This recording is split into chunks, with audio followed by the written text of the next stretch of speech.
following is a special presentation of ESPN on ABC. Last race, Will Power continued his road course dominance and took the win in scenic Watkins Glen. Today, we're in Toronto, Ontario, where the roads have been transformed into IndyCar's version of a superhighway. Canada's open-wheel history started back in 1967, and since 1986, the streets of Toronto have been graced by all the big names in the sport. Today's top drivers have crossed the border, where hockey's king, to do a little checking of their own.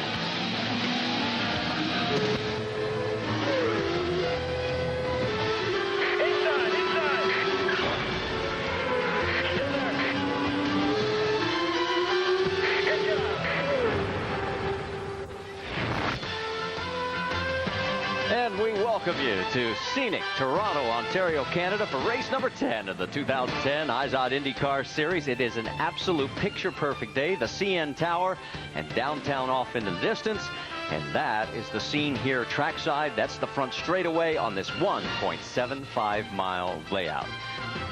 A lot of the big names of the sport, in fact, all the key players, including Paul Tracy. He is a hometown hero. Grew up in Scarborough, just a little bit northeast of downtown Toronto. Danica Patrick didn't grow up in Canada, but she'd like to take home the trophy. 3 top 10s in her last 4 races, including a second at Texas. Justin Wilson, he's going to start from pole today. We'll be talking more about him in just a matter of a few moments. And Elio Castroneves found out last year what happens when you take out the hometown hero at his home track. Dario Franchitti, along with Tracy, one of those 2-time Toronto winners. In fact, he won this event last year. The green flag waves, and this race is green. Dario Franchitti on pole for the 3rd time in his last 5 races. Paul Tracy now finds himself moving up through the field. If there's anybody that knows how to get around Toronto, it's Paul Tracy. Dario Franchitti now leads in Toronto. Here goes Tracy trying to dive bomb the corner. Does he make it? Oh, they stuff each other. Started on pole. He will win for the 2nd time on the streets of Toronto. Well, Dario Franchitti is a 2-time winner here, but today he's going to have to put those skills to work. After the final practice, you guys made an engine change. Why? We just weren't happy with the performance in a straight line. We had the car trimmed out, actually more than Scott's, but we're still slower than him in a straight line. So the management and the team decided, okay, we're gonna have to change the engine, see if that's the problem. We've tried everything else, so I think the Airwick car is very good around the twisty parts. So hopefully we can get it working in the straight line now too. Well, nobody has won this race from outside the top 13. What is your plan to get to the front early? Well, we're starting 5th still. We don't start at the back, so we're quite relaxed about that. I think the competition up front is very quick. Justin in particular, obviously Will's good. There's a couple of guys behind as well, be pressuring us, but it's got to be fast, stay up front all day, make no mistakes, and see what we got. All right, one of Dario's biggest competitors on a road course, Will Power, showed just how good he is a race ago. Will Power going to get a good jump as the green flag waves. Power stormed to the front from pole position as he outdueled his Team Penske teammate. Will Power, does he break the jinx and become the first pole sitter to win? They have never won here. Team Penske has been on pole every year. They come up empty. Power's going to dive to the inside. He's retaken the lead. Power just absolutely made it look easy. The jinx is over for Team Penske. They win. Will Power indeed coming off that victory at Watkins Glen. 5 road course, street course races this season, and you've won 3 of them. But what's unique about Toronto and its challenges? You know, I think the tough thing about this track is that you've got a lot of bumps and different track surface, so it makes for great racing. I mean, you got that long straight into turn 3. The key is to stay out of trouble, watch the first lap, and you know, the field windows are wide open, so I think it's going to be a very mixed-up race. So many people have been talking about Justin Wilson and the impressive weekend he has had. Is he the guy you feel like you need to be today? I mean, yeah, he's an exceptional driver. It's no surprise he's on the pole. You know, if the win's there to be taken, of course, but you know, we've got to be really aware of the guys that I'm racing in the championship, and you know, I've got to continually finish ahead of them. 3 of the top 5 in the standings are Penske drivers. How would you describe the competition amongst the 3 of you? You're, of course, Ryan Briscoe and Elio Castroneves.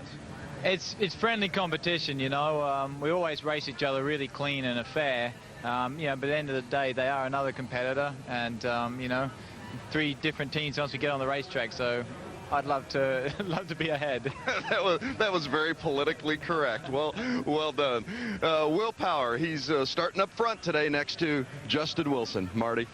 All right, thank you, Vince. Let's take a look at our IZOD IndyCar Series standings through 9 of 17 races. And courtesy of those 3 wins, you see Will Power has a 32-point margin over Dario Franchitti.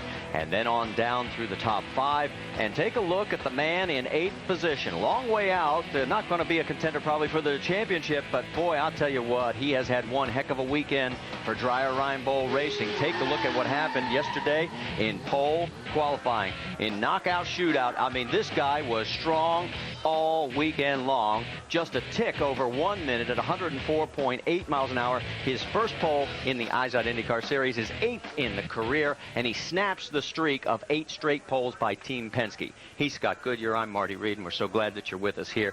Let's also talk about one other thing. In the last 3 years, there's been 43 races.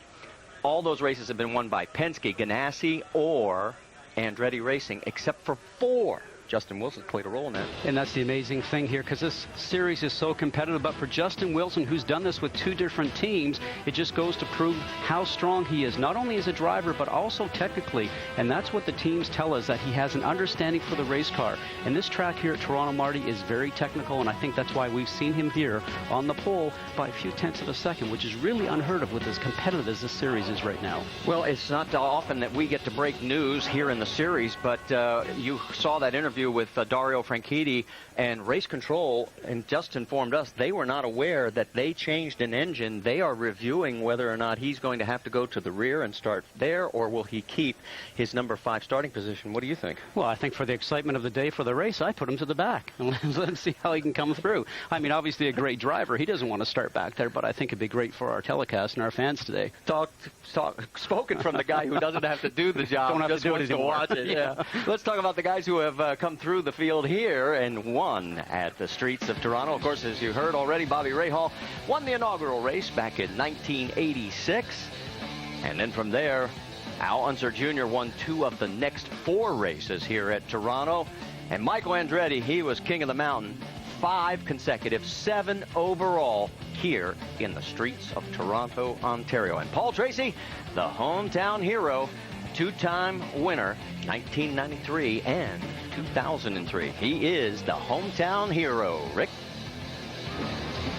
Well, every time Paul Tracy's in a race, the expectations are high. After all, 20 years of experience, 31 victories. But it's very difficult to do that when you're moving from team to team. How difficult is it to make that transition, working one team one weekend, another team another? Well, you know, obviously this weekend hasn't gone exactly how we've wanted it to go from start so far to this point. But the race is a different story. You know, last weekend we had a good race with Dreyer and Reinbold, and they did a real nice, tidy job.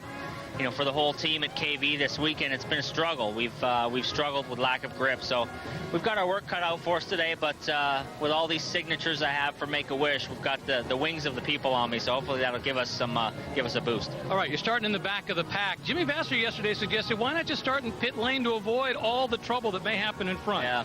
Well, I said, did you ever do that in your career? And he said no. I said, well, I'm not going to start either. So. In the pit lane. So, you know, we're going to just see what happens. The first lap is always a bit chaotic here. There's always somebody that gets into something, but, you know, we'll just try to pick our way through. All right. Paul Tracy trying to hang on. Guy with not quite as much experience, but a little more speed up front is with our own Vince Welch, Marco Andretti. Part of that 4-car Andretti Autosport team. Marco Andretti been very pleased with his race car, particularly in that final practice. But first, let's talk a little history here. Your dad had great success here, won 7 times on the streets of Toronto. How much does that play into your mind as you come into an event like this? Oh, a lot. You know, I think, you know, for my second win in my career this would be the place if it's not Indianapolis. You know, this place, like you said, has been very special to our family. Dad in particular, you know, winning 7 times is almost unheard of, you know. So it was, you know, I was there for a lot of them, too, so it's been special to us. How about your race car for today? How much do you think you're going to be in the mix with the car you have? Well, I mean, obviously it's one thing to say, another to back it up. You know, I'm not one to just say it, but I feel pretty confident going into the race. I think overnight we made a lot of good changes. you know, we were struggling yesterday for sure. You know, I was actually happy to end up 10th with what I was dealing with. So, you know, I think we've improved it a lot overnight. So it felt good. And I mean, the time this morning didn't really reflect on how good the car felt. So hopefully we can be right in the mix. Yeah, he's one of those that drivers are mentioning in the paddock as one of the guys to beat, Marco Andretti. Now let's go to Jamie Little, who's with another second-generation driver. And Graham Rahal's dad, Bobby Rahal, won the inaugural race here back in 1986. You see the old car right there. What is it like for you, Graham, racing here, knowing that your dad was such a big part of history? Well, it's Toronto's a great event. I mean, obviously the family's fortunate Dad won the first, but now it's my turn, right? So I have to do the same. And unfortunately, this weekend we've struggled a little bit. We got a little bit of work to do, but we're much better this morning, and the guys are working awfully hard. Now, this is the first race since the end of 2009. You're back with Newman Haas. How did this reunion come about for you guys? Well, really, it's all in thanks to Quick Trim. They came on board yet again after being with us at Indy. And I had talked a little bit with Bernie Haas, who runs Newman Haas now, and Bernie wanted to do some stuff. And so financially for everybody, it was better to be here. It was a team I was familiar with. They gave me my engineer, my chief mechanic. A lot of the same people I worked with last year are back with me now. And so it was a place that we felt we could kind of fit right in and start where we kind of left off.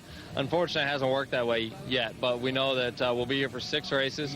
Mid-Ohio is unsponsored right now, but we have 6 races, and we won't be at Edmonton or Kentucky, but we picked the best ones. You make the most of it today. The car is getting better, and he hopes to do what his dad did, go to victory lane. Marty? All right, thanks, Jebby. We always like to keep track of people, what they're doing off the track, and it was hard to miss last Wednesday when Danica Patrick walked the red carpet and was one of the presenters at this year's annual ESPY Awards. It was a great show. She looks a little bit different there. She's back in her usual costume with Rick DeBrule here at the track. Well, Danica Patrick looking a little different right now as opposed to how she looked at the ESPYs. Probably a little more comfortable. But let's talk about the race this weekend. Qualified 12th, your best on the road course this year. Are you comfortable with this track? Yeah, definitely different than from the ESPYs. That day I was trying not to eat too much for my dress, and today I'm trying to eat as much as I can put in my mouth, and I'm not hungry. Anyway, yeah, it was a much better day for the GoDaddy car. It really was. We've really, made a step forward this weekend, and we got inside the top 12. We weren't able to really capitalize after that. We had used both our red sets to get in. So, hopefully we can keep this going and, be fast enough in practice that we can save one of those red sets to be able to, work on advancing out of that second group or up that second group. But it has been a better weekend. Last year you moved up 12 spots, qualified 18th, finished 6th. All right, how easy is it going to be to move up from that starting position you've got? Well, yeah, the further up you start, the harder they are. So, but a lot of times the most amount of trouble you stay out of too. So, we did the team did a good job with strategy last year, and we pitted early and caught the yellow. So, I guess we'll just see how the start goes and see where we're at and see if we should, pit early or pit late. It just depends on how it's going. It's one of those interesting races for strategy because, the stints are 30 laps long and the race is only 80 laps. So it's 2 pit stops with some leeway. So it makes it interesting. All right, Danica's very good at staying out of trouble. Hopefully she can pull it off again this weekend. Marty? Thank you, Rick. Also earlier this week, the unveiling of the brand new strategy for the future car of IndyCar, and the Dallara chassis was selected. And new CEO Randy Bernard put together a team, an advisory team, to help him make the decision on this new chassis. And the great portion there is the new Dallara safety cell that everybody will have. And on top of that, then other manufacturers can go ahead and build the wings and the side pods. So, Marty, I think starting in 2012, we are now going to have some very different looking cars, and maybe some radical looking cars. And it's maybe something that we need in the series to bring us back to what we had maybe years ago when the rules were wide open. Now you're going to have a situation where there's going to be some different looking cars and some cars that maybe fans will get behind because they will be radically different. Well, as we well know, you can't please everybody, but your overall impressions, you seem to be pretty positive on this. Very positive, because, safety is foremost, and that's what they tried to do here. They wanted to make sure it was a very safe car. They wanted to reduce cost. They wanted to make sure that it was fan-friendly because it was going to be different. And I think they really met all their goals with this new board. They did a great job. They have some real heavy hitters in there making those decisions. And I think they really addressed all those issues.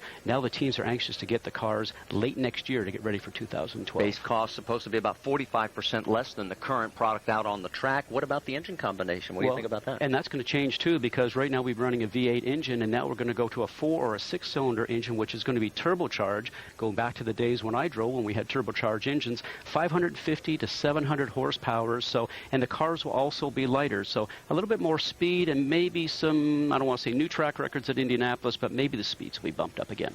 So that's in 2012. We still have a lot to go, but let's talk about the history of the cars. Let's take you back through a bit of the timeline. And I was told by the crew to tease you about this. I'm supposed to ask you what the Marmon Wasp actually drove like.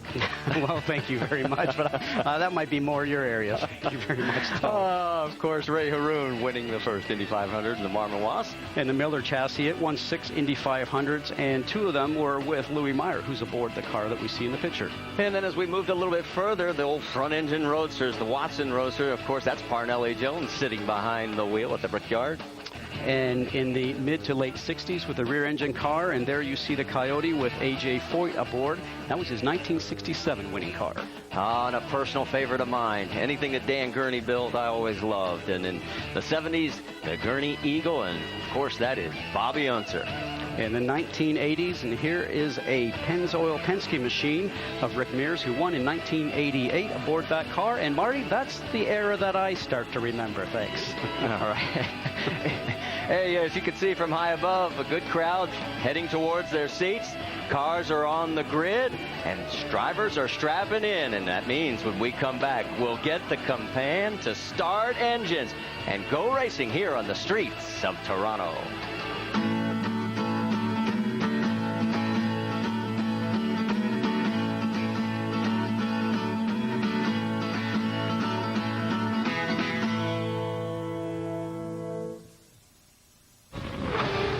ESPN's coverage of the IZOD IndyCar Series at Toronto on ABC. Presented by IZOD. Mother's Polish. There's no shop like Mother's.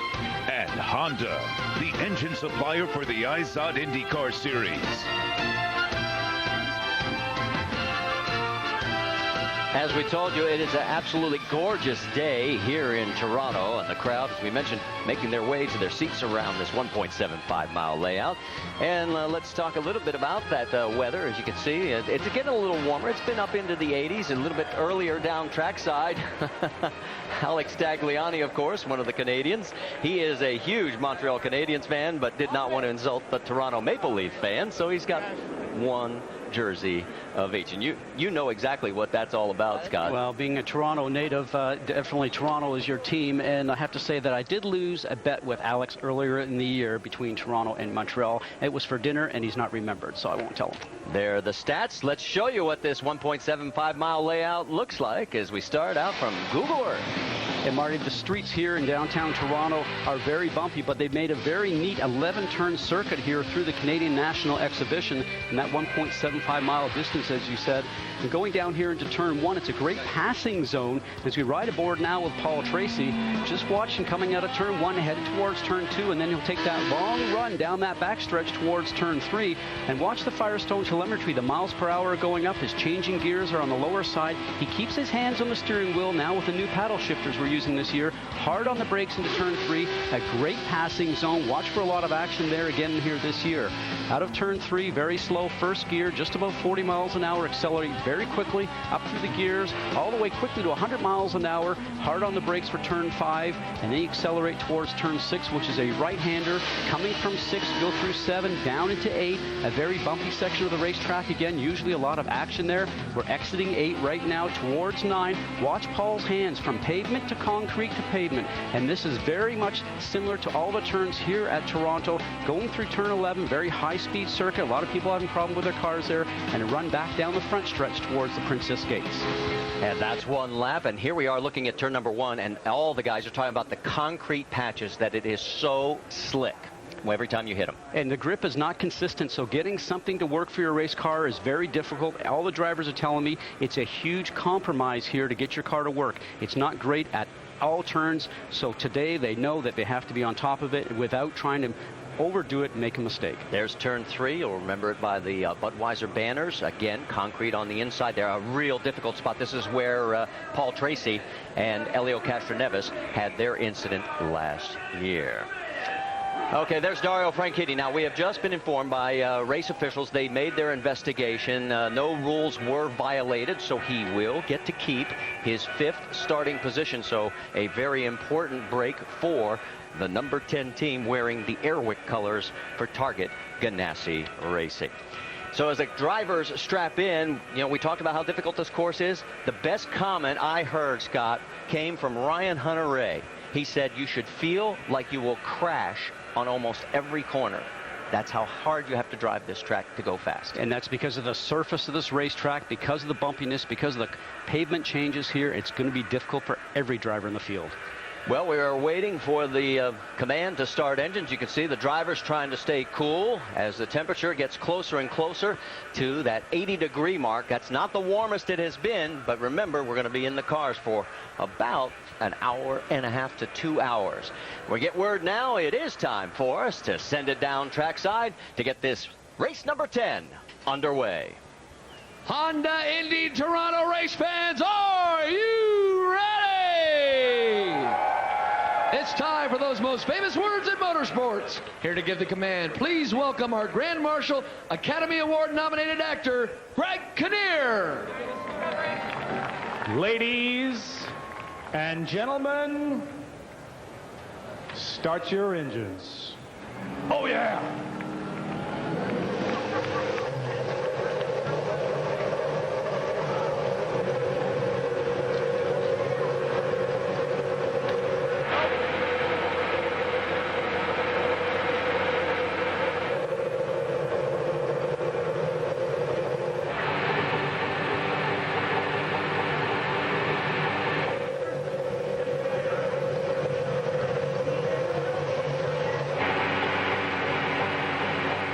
So the engines have come to life on the 26 cars. There will be 3 pace laps, and then we will go green here on the streets of Toronto, Ontario.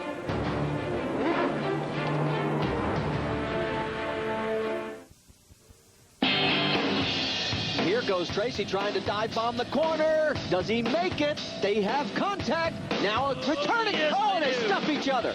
They take each other out of the race. Neither one would give.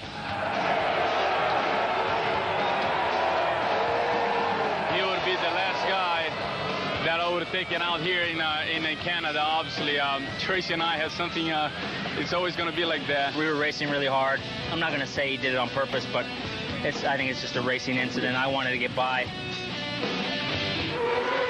And Elio's right. There's something about these two. This is earlier today. That's Tracy on the left side of the screen. And down into turn 3 at the end of Lakeshore Boulevard, 170 miles an hour. And those guys came very close to lopping wheels because they touched going into the turn, and very luckily they did not have an impact. And as Elio found out, this is definitely Paul Tracy's town. It's great to be able to race here because it's my biggest fan base. One of the first major wins of my career was here. Paul Tracy winning for the first time in the Indy cars in front of his home crowd. This is like Canada's version of Manhattan. My dad's claim to fame was to paint the CN Tower, so everything that was originally in that painted, you know, top to bottom was painted by my dad. And then the most significant thing is the outside of the towers is where it's white at the top with the red stripe and black stripe. He was up there painting that, hanging with ropes off the side of it. And his father actually owned the painting company, and I have no idea what possessed him to want to paint that high up, 1,800 feet. And he will start 24th as you'll see the starting grid coming across the top of the screen. We've also got 6 onboard cameras as we take a look at those. They're on the second of 3 pace laps. Here it is. Dan Weldon, Danica Patrick, Dario Franchitti, Paul Tracy, Marco Andretti, and a great nose cam shot right on the very tip of the front of that 37 of Ryan Hunter-Reay. Let's get the latest update from pit road. First up is Jamie Little. Well, Marty, all 26 drivers in today's field made an appearance in downtown Toronto on Thursday night. It was all about the fans. They signed autographs, walked the red carpet. But the most fun they had was the pit stop competition between the two Canadians, Paul Tracy and Alex Tagliani. And at the end, they both wore each other's jerseys. They were great sports about it. And you can bet there's a lot of fans out here today who would like to see one of these guys win. Rick? Well, Jamie, it's events like that that make it difficult for a guy like Alex Tagliani to come home. All those fans up there, they want to see tagged. As a result, he's got a very hectic schedule because he's one of the Canadians in this race. Another distraction for him today, his regular strategist on the radio, Rob Edwards, isn't going to be here today. As a result, Don Oldenburg's going to be handling the radio duties. It's not a crisis, but it's just a distraction in a very hectic schedule. Vince? After the very first stint of the initial practice of the weekend, Justin Wilson came to his team and he said, this car is horrible. Team manager Larry Curry told him, you're 7/10 faster than the rest of the field. Even when they've been bad, they've been good, Marty. And just as you finished, we go green in the streets of Toronto. Justin Wilson on the inside and trying to get underneath him was the 3 of Elio Castroneves, but it is Wilson, and the only car in the top 15 to start on the black tires. Everybody else on the red alternates. And he gets a bit of a break right from turn 1 through 2. Remember, 170 miles an hour going down Lakeshore Boulevard right here. And very impressive start for Wilson. The rest of the guys know they cannot let him get away. Heading for turns 4, 5, and 6. A real tight section through here. Tony Kanaan on the inside of the 12 of Will Power. He has to give a little way there. He falls back behind. Remember, difficult on a track that's smooth because you're waiting for the tire pressures and temperatures to come up. Add the bumpy surface that we have here, along with the different types of pavement and concrete surfaces you have to drive over. It's a very tough first couple of laps here in Toronto. Getting ready to complete lap number 1. We'll give you an update. Vitor Mirror pulled off in turn number 1. We'll try and get an update as quickly as possible. At the end of the first of 85 laps, it is Justin Wilson, Elio Castroneves, Ryan Hunter-Reay, Dario Franchitti's up to 4th. Scott Dixon rounds out your top 5.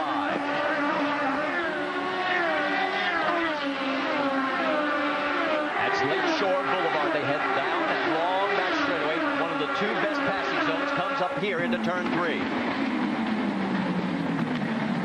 Dan Weldon has wing damage on the front, so he is in the pits on the right-hand side. Meanwhile, out on track, everyone holding station. And for Dan Weldon, who started 15th, he was right in the middle of the pack, so that's probably what happened with some contact. Vince Welsh? That's exactly right, Scott. When you have that many cars trying to get into a narrow first turn, they bunch up. There was contact on the nose. Weldon reported it right away. They had to come in and get it fixed. A tough break for a team that's already been struggling here this weekend. And he's back out on track. Let's go back and show you exactly what happened to Dan Weldon. This is down the backstretch right now, down into turn number 3. Sticks his nose in just, it starts to bottleneck up, and he ends up running into the back of E.J. Vizo.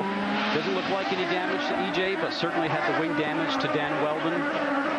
Yeah, Vizo could have had a tire cut. He's safely ensconced in 15th position.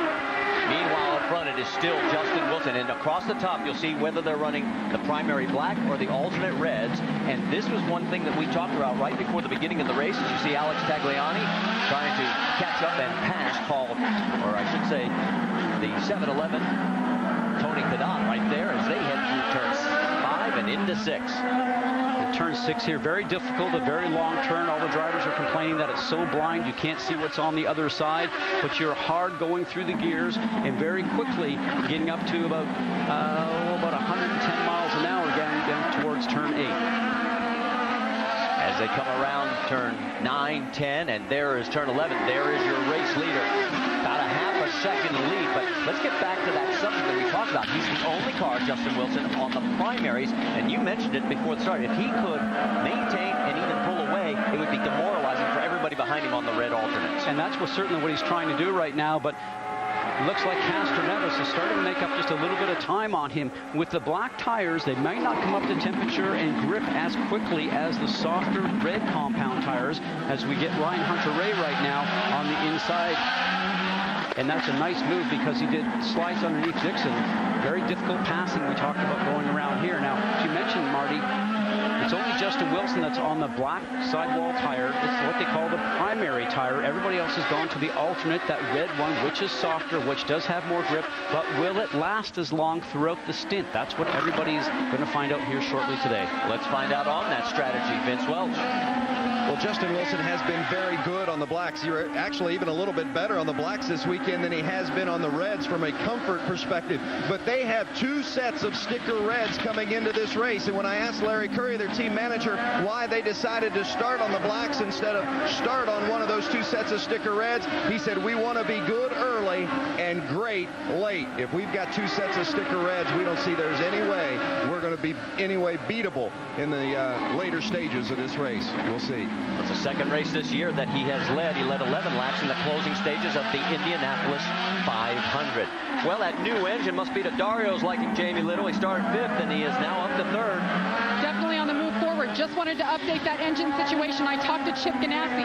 They said if a motor is not performing at the optimum level they think it should, they're allowed to protest it. So Honda will take it back, put it on the dyno, check the numbers, and see if it's good. If it is, they will make this team run the engine at a future race. For now, he was able to keep his starting position, has a fresh engine, and so far, so good, Marty. All right, thanks for the update, Jamie, and that should help everybody along the way understand exactly why everything happened the way it did. Let's move deeper into the field. Remember, Paul Tracy started back in 24th position. Well, he has already been pleasing the hometown fans here in Toronto. Watch for the blue number 15. There he comes around the very back of turn 11. He has now moved up to 18th position. Let's listen to his radio. Attaboy, go get him. That is Thomas Scheckter right in front of him, his next target for 17th. Down this long straightaway, he wants to make up time going into the turns under braking. And once he gets into turn 3 here, if he can squeeze the throttle and catch up just a little bit every turn, Rick DeBrule, that's what Paul Tracy has to accomplish here. Yeah, it's a lot easier to get past those first 6 than the next 6, but he's definitely got that on his mind. They had a problem yesterday during qualifying. Something wasn't set up right on the car. They found that last night. They were able to fix it going into the morning. As a result, he's much happier with the car the way it's set up today. As a result, he knew going into this race that he had a chance of moving up. Now, we joked about whether he was going to start on pit lane. He said, no, I want to be out there in the thick of it all, and obviously you can see him doing that. By the way, this is his 272nd career IndyCar start. And his 18th visit here to the streets of Toronto. And right now he is moved up to 18th position. But there's the man in control. He has been in control pretty much the whole weekend. We've still got a long way to go in this race, though. Justin Wilson out front as we go side by side.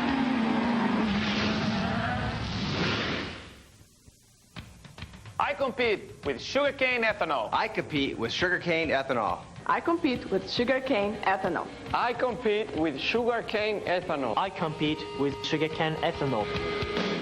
Ethanol is the fuel we use on every IZOD IndyCar race. Cane ethanol diversifies America's fuel supply. And it should be in your tank. It's in my tank. Learn more about advanced renewable sugarcane ethanol.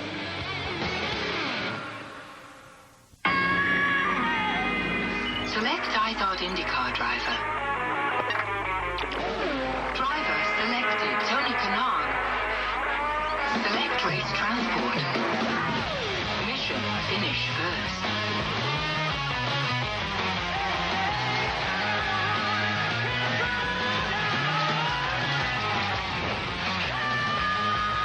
Fastest drivers in the world. See who wins at racetotheparty.com. You know what 2:30 in the afternoon feels like, right? Sleepy? Groggy? Dying for a nap? What do? Run for the coffee? Grab a soda? But how long does that last before you're back for more? Try this instead. Take one 5-hour energy, then see what the rest of your day feels like. Sure won't feel like 2:30 anymore. Or 3:30. Or 4:30. 5-hour energy. Hours of energy now, no 2:30 feeling later.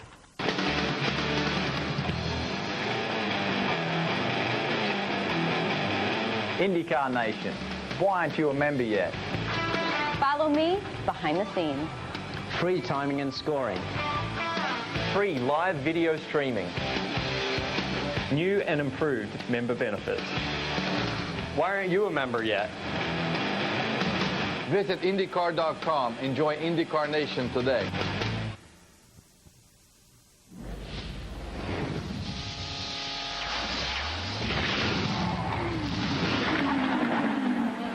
No changes in the top running order here at the streets of Toronto. Let's take a look at our GoDaddy.com rules of racing. We're going to go 85 laps, and the pit window somewhere between 28 and 32. Push to pass, you have 15 of them this time. They'll last 16 seconds, and then you have a 10-second recharge, and you must complete 2 green flag laps on each of the black primaries and the alternate reds. As we mentioned, everything is holding station through the top portion of the field. Justin Wilson ahead of Helio Castroneves, Dario Franchitti, Ryan Hunter-Reay, Scott Dixon. But further back, we've been watching a great battle. Bertrand Baguette is leading this freight train. He has moved up 4 positions, up to 12th. Right behind him is Rafa Matos, Graham Rahal. They're duking it out for 13th. And Bertrand Baguette driving for Conquest Racing for Eric Bachelard, one of the smaller teams. But when you get to a road course, if your driver's a very good road course driver, usually you can make up time versus being on an oval. As we see right now, the battle at the front continues to go. But for Justin Wilson, he had to maneuver around the 18 Simcoe car of Milka Duno. And Milka has not been able to keep up the minimum speed. She has been ordered to pit lane. So as they work their way around her, heading into a lookout, that's where it gets a little dicey. She's got to work her way over now, and she does, as she's trying to make her way to pit lane. I can tell you that all the leaders right there are wishing that she had got that information and that signal a lap before, so they didn't have to take the chance to go around her. She must maintain 107% of the pole speed and then race speed, and she has not been able to. They're putting tires on. We'll update you, see whether or not they'll let her go back out. As we said, the battle up front got a little tighter because of all that action. Justin Wilson, there's Helio Castroneves right behind him.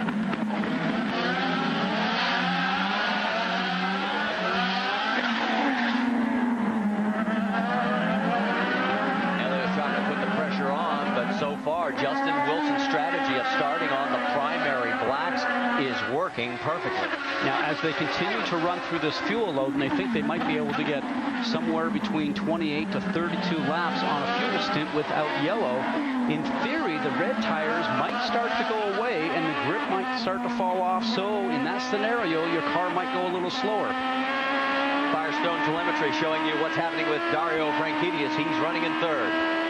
Hard on the brakes here, down into turn 1.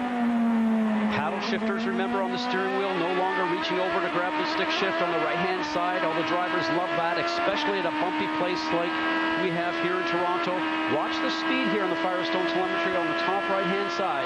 Get close to just over 170 miles an hour in most cases. Hard on the brakes, down to first gear, about 40 miles an hour. This is so difficult here, just squeezing the throttle. Don't want to spin the tires too much because you'll make them wear out a little sooner. As we get through this section here, you bounce off the curbs. Focus is the main thing here, Marty, because if you go one step away from what you're used to, you'll collect the wall. If you're a Justin Wilson fan, I'm about to give you a stat that you're going to love.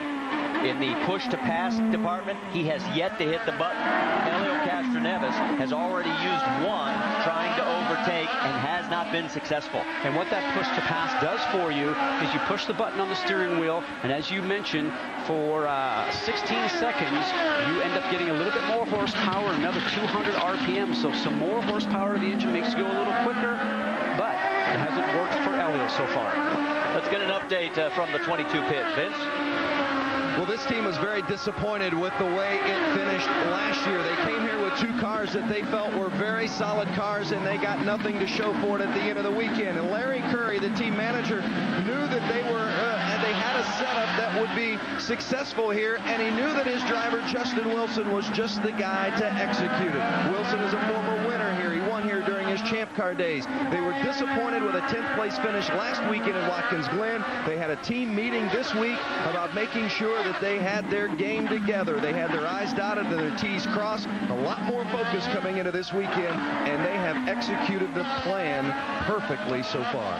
They certainly have, Vince. Right now, lap 13, and the leader of all 13 of them is that man out front, Justin Wilson. Right behind him, though, there is Dario Franchitti. He's trying to duplicate what he accomplished at Indy as he won there. Helio Castroneves taking down Wilson.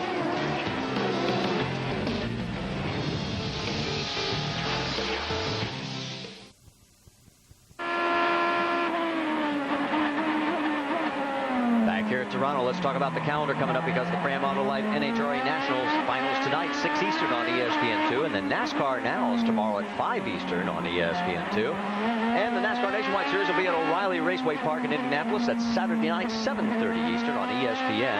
And of course, Sprint Cup Series coverage, Brickyard 400 presented by Golden Corral, next Sunday, noon Eastern on ESPN. And then the Eyes on IndyCar Series will be at Edmonton next Sunday at 5 Eastern over on Versus. Nothing's changed up front. Right now it is still Justin Wilson leading Helio Castroneves. No trouble for Takuma Sato as he has hit the runoff area. He's out of harm's way. You can see where he is at the end of turn 3, and we have our first full course caution. And Marty, it looked like he had damage to the right front when the car was rolling to a stop. It looks like the right front wheel has been dislodged for some reason, so we'll have to find out what happened, if it was a mechanical or if he's impacted the wall. And here's our answer right now. 2 cars trying to fit in the same area, and usually that's a bad scenario. And for Takuma Sato right now, he ends up being taken out. And that's both KV Racing teammates right there. That's not going to go over well, because that is now the 19th incident of contact involving this team this year. To give you an idea, Dreyer Reinbold said they had a bad year last year with 15 for the entire season, and it will be the 6th DNF alone here in the 10th race for Takuma Sato, as we have our first full course caution. And this is on the cusp of being inside the window. Everybody was talking about lap 18. We're on lap 16. Well, and everybody's going to take advantage of that. They will come in. They will put on tires, obviously, and some fuel. And track position is so important here. So watch for some pressure on the pit crew right now to get the work completed as quickly as possible to get their driver out ahead of everybody else. As you can see, they'll make another lap as pit lane has not yet been opened. You know, when Justin Wilson won back here in 2005, he only led the final 10 laps. Well, today he's not only led the first 10, he's led the first 17. But he's hoping that it will be the same result. And for me, I'm going to be very interested to see if he goes ahead and puts another set of black tires on, or if he goes ahead and puts a set of red tires on, because reds aren't always the fastest tires. Sometimes you can put that red tire on your car and it changes the balance and the handling of the car, and some drivers prefer the original standard black tires. And that's what Vince was saying in his report, that Justin said he really likes the performance of the black, but do you want to then button yourself into a hole where you have to put the reds on as your final set? Well, as the rule is, you do have to put that brand new set of red alternate tires on at least for 2 laps. So team decision, we'll have to find out what they go with here shortly. Well, we may get our answer in the not too distant future. They're now down into the turn 3 section. Get a good look at everybody as they come through. Great paint job. And you ought to see the reaction of the young kids around that 77 of Alex Tagliani and the Hot Wheels machine. They're going to sell a few of those when that comes out in September on the collector car circuit. Marty, for all these drivers right now, also, as rough and as punishing as this racetrack is, they're probably welcoming this yellow. They're probably just regaining an opportunity to have a bit of a hand stretch in the car and take their breath, because your heart rate is up all the time. Making changes here in the pits will be important, either tire pressures or wings. Okay, so Paul Tracy is our biggest mover so far as we get the word pit lane is open. Bertrand Baguette picked up 3 spots from where he started. Tracy picked up 6. Our race leader from the start has been Justin Wilson. And as they pull it in, let's quickly send it in to Rick DeBrule. And let's start off by talking about Alex Tagliani. You talked about that paint job. It's designed to mimic kind of the generic Indy car that they've got out there with the flames. The good news, they were able to get both sponsors on this car. He's bringing the car in. He's been uncomfortable with the fact that it's been very loose. No actual changes other than tire pressure changes. Vince? Justin Wilson in the 22, earning the pole position, was a huge boost for him. They've gone to the sticker reds. Jamie? Helio Castroneves, you see him sliding out of his pit box. He put on some black scuff tires, took off the Reds fuel. No changes for the 3 car. And there is our race off pit road as Castroneves and Franchitti beat Wilson. He loses 3 spots. Power also picks up 2 positions. So the pit stop really hurts Justin Wilson here under the caution, as you get to look at Paul Tracy as he stayed out, and so did, it looked like, the 14 right there of Vitor Meira. So we'll find out what this folds or unfolds as far as strategy when we come back as we go side by side.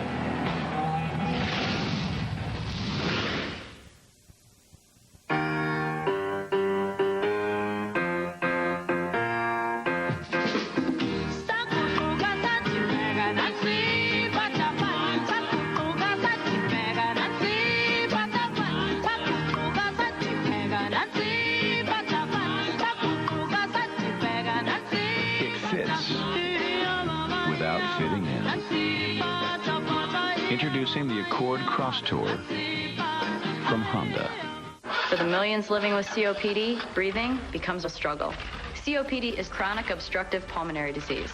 You may have heard of it as chronic bronchitis or emphysema. Over time, you feel like you're breathing through a straw.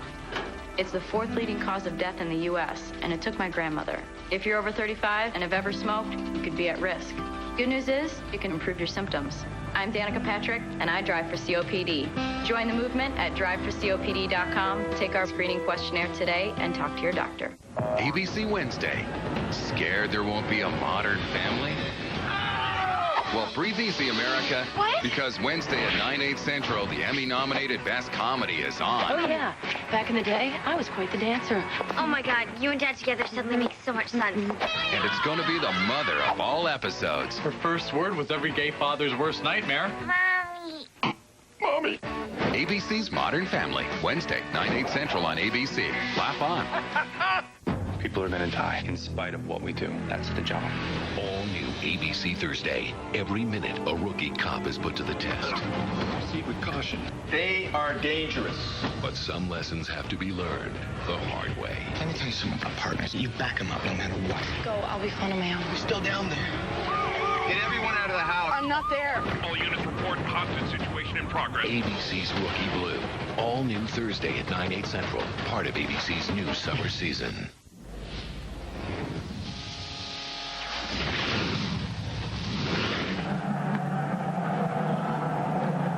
Still under caution gives us a chance to talk about baseball as we'll round the bases with ESPN tonight and tomorrow night. First, it's Ryan Howard and the Phillies taking on Alfonso Soriano and the Cubs.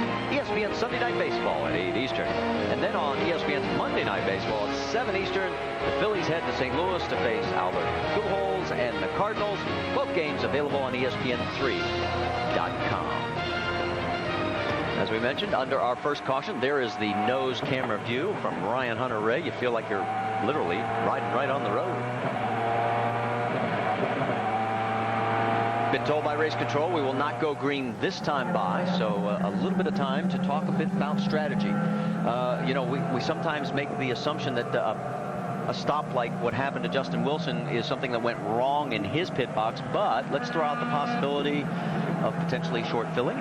Well, in short filling, if the Penske cars did what they call short fill, they didn't take a full load of fuel, and when you're at the end of pit lane like they are, they can look up the pit lane and see that Justin Wilson is about ready to leave his pit box. He's somewhere about in the middle of pit lane. They can pull up their fuel probe, drop their drivers on the ground, and send them out. And for Helio Castroneves, I mean, he gained a position, willpower, stay stationary, but when you look at Justin Wilson, to lose 3 spots, they are going to have to do a little quicker pit stops or else possibly come with a short fill if that's exactly what Penske did. All right, let's reset this for you because Paul Tracy and Vitor Meira did not stop. They are still out there, first and second. And then it's Helio Castroneves, Dario Franchitti, Will Power, Justin Wilson, Ryan Hunter-Reay, Tony Kanaan, Scott Dixon, and Ryan Briscoe. Danica Patrick is shown in 11th position. And the reason for this caution was the damage to Takuma Sato's car. Jamie Little's caught up with him. And he's walking back to his pit box right now. Takuma, you made that long walk down pit road and you don't look happy. What happened? No, I mean, we were side by side completely, and Mario Moraes basically closed the door. We were, completely side by side. Just absolutely no point, shut the door like that. I had nowhere to go because already the wheel inside like this, and I had nowhere to go. All right, thank you for your time. Takuma Sato is out early. Marty. Yeah, it's going to be a fun team meeting at the end of the day. Takuma obviously not happy as we get ready to go back to green flag racing through turn 11. Here comes your leader, Paul Tracy, and the Canadian fans are standing in the front grandstand cheering on their local hero. You can see he drove in very hard down into turn 1. The back end of the car almost started to slide around a little bit. Remember, he did not come in for the pit lane. His tires might be a little warmer than the ones that have fresh tires on there, but for Paul Tracy, he's going to have to pedal that thing extra hard, as right now, Power's going to... Oh, contact! Look out! Castroneves has contact with Vitor Meira, and he is hard into the tire barrier at turn 3. This is about the same location where he started his contact last year, as there is Tim Cindric. looking on the monitor. And, you know, that was somewhat similar to what happened last weekend at Watkins Glen with Dixon trying to go around Castroneves. Unfortunately, it was Castroneves on the backside this time. You have to time those passes correctly so you don't end up getting your front wing into the rear of the car that you're trying to pass. The Homaltro safety crew on the scene, and they're checking on Elio, making sure that he is okay. There's the view from high above. You can see how hard he went in because the contact moving all of those tire barriers a full car length back from where they were. And you can see Elio moving inside the cockpit. They will take their time to make sure everything is okay with Elio. And team owner Roger Penske is looking on. Now remember, when he loses the wheel as he did when he comes down, he does not have any brakes left on the car. So he really could not slow the car down too much before it went down the escape road at the end of the straight and into the tire barrier. All right, there you see that Elio is climbing out of the cockpit of the car. That's the best sign. You can hear the crowd in the background applauding as they're looking on the big screens around the track. One man not applauding, and there's another, as they are now down to 2 competitors. All right, check the left side of your screen. Yeah, because we had 2 situations going here. Both the Penske cars are trying to make a pass on the cars in front. And just see how close that was. He just caught the back end of Vitor Mira's car, took off the wheel. Like I said, the brakes are no longer working. He is slowing the speed somewhat, but when you go into the tire barrier, it's still an impact. You're right. If you take a look at last week's race where Scott Dixon, he clipped, it wasn't as severe a damage. They cut tire and also had wing damage, but nobody got launched like this. Yeah, and a moment before that happened, we were watching Will Power trying to go around Dario Franchitti. So both the Penske cars were trying to make a major pass at the end of the straightaway. So our second caution, as we have now completed the 22 of 85 laps, and you can see that the crews are getting the damaged vehicle out. Elio is inside that safety vehicle. He'll make the mandatory trip to the infield care center. We'll get an update on his condition as soon as we can. And for Paul Tracy, he likes to see this yellow right now because he gets to conserve a little bit of fuel. And if things work out his way, he's going to try and maybe just get it done in one more stop. Well, and this definitely puts him within his window for one more stop now at lap 23, based on what we've heard calculation-wise, correct? Well, he has. Well, I'll tell you what, we'll delve further into that possibility as we will take a break.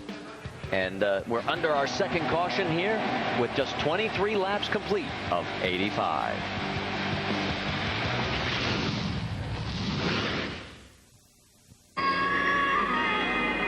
Select iGuard IndyCar driver. Driver selected, Dan Weldon. Select race transport. Mission finish first.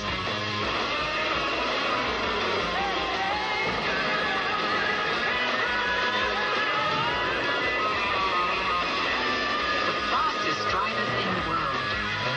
See who wins at racetotheparty.com. For a real bacon lover, what's better than Wendy's fresh cooked Applewood smoked bacon?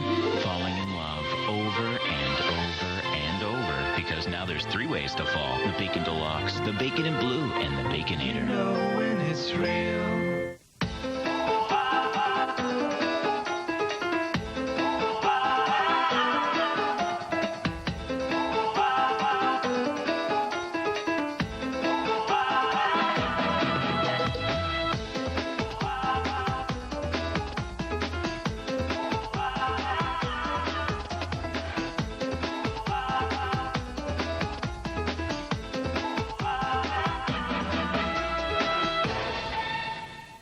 Summertime is Frosty time. For just 99 cents, treat yourself to a real original. Wendy's Frosty is made with fresh cream and 100% real cocoa. It's the original. Creamy, cool, classic. Now only 99 cents, and only at Wendy's. I love this city. Boom, boom, boom, boom. ABC, Tuesday, September 21st. Shoot you right down. These are the detectives Where you going? Off of your feet. that are protecting this city Take you home with me. any way they can. Put you in my house. This is homicide. ABC's Detroit 187 premieres Tuesday, September 21st. For an extended sneak peek, go to abc.com, the online home of ABC.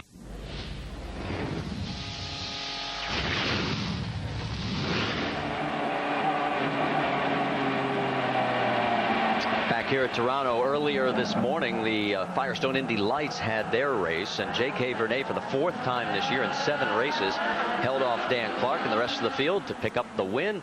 As you can see, the top 5. Congratulations to J.K. Vernet and the Sam Schmidt team as they win again here at Toronto. Under caution because of Helio Castroneves' incident, he has caught up, or I should say Jamie Little has caught up with him. Well, the good news for Helio, he walked himself over here and bypassed the medical center. Helio, what happened? Well, certainly car was fantastic. Oh my goodness, we had a super car today, and I guess new tires were giving me a great confidence to brake, and I think Vitor, when you're running back there, you brake a little early, and I was not expecting he braking that early. I was using the push to pass, trying to go inside, but when he closed it in, I said I'm going to go outside, but I was not expecting he braking that early, and obviously ended up clipping my my right front tire, and the race is over for us. So if you can see it tuck in inside, I'm like, okay, he's going to give the, not going to give, I'm going to go outside, but when he brakes so early, I'm like, wow, I did not expect. It's like suddenly the guy stopped in front of you, but you know, it's, I can't believe it.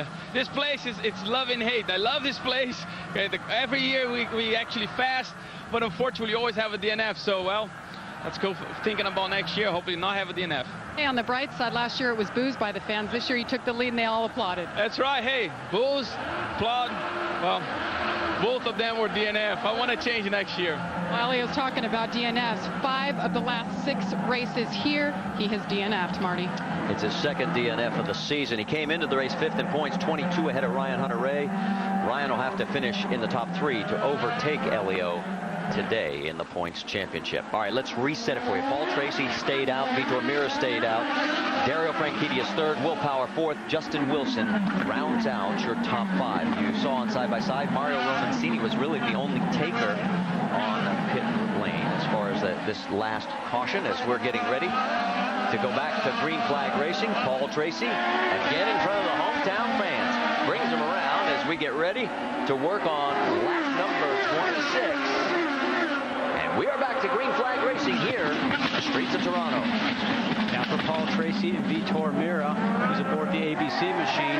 Both those guys are running on tires that are well used from 3rd place on backwards. Dario and Franchitti, they all have pit and have those fresh tires. So theoretically, they should be quicker. And right now, Alex Lloyd with his rear wing and rear suspension off, Marty. So he has a crash, and it looked like it was one of Eric Patchelog's cars that was also involved, and you can see exactly where that is, right down at turn number 1.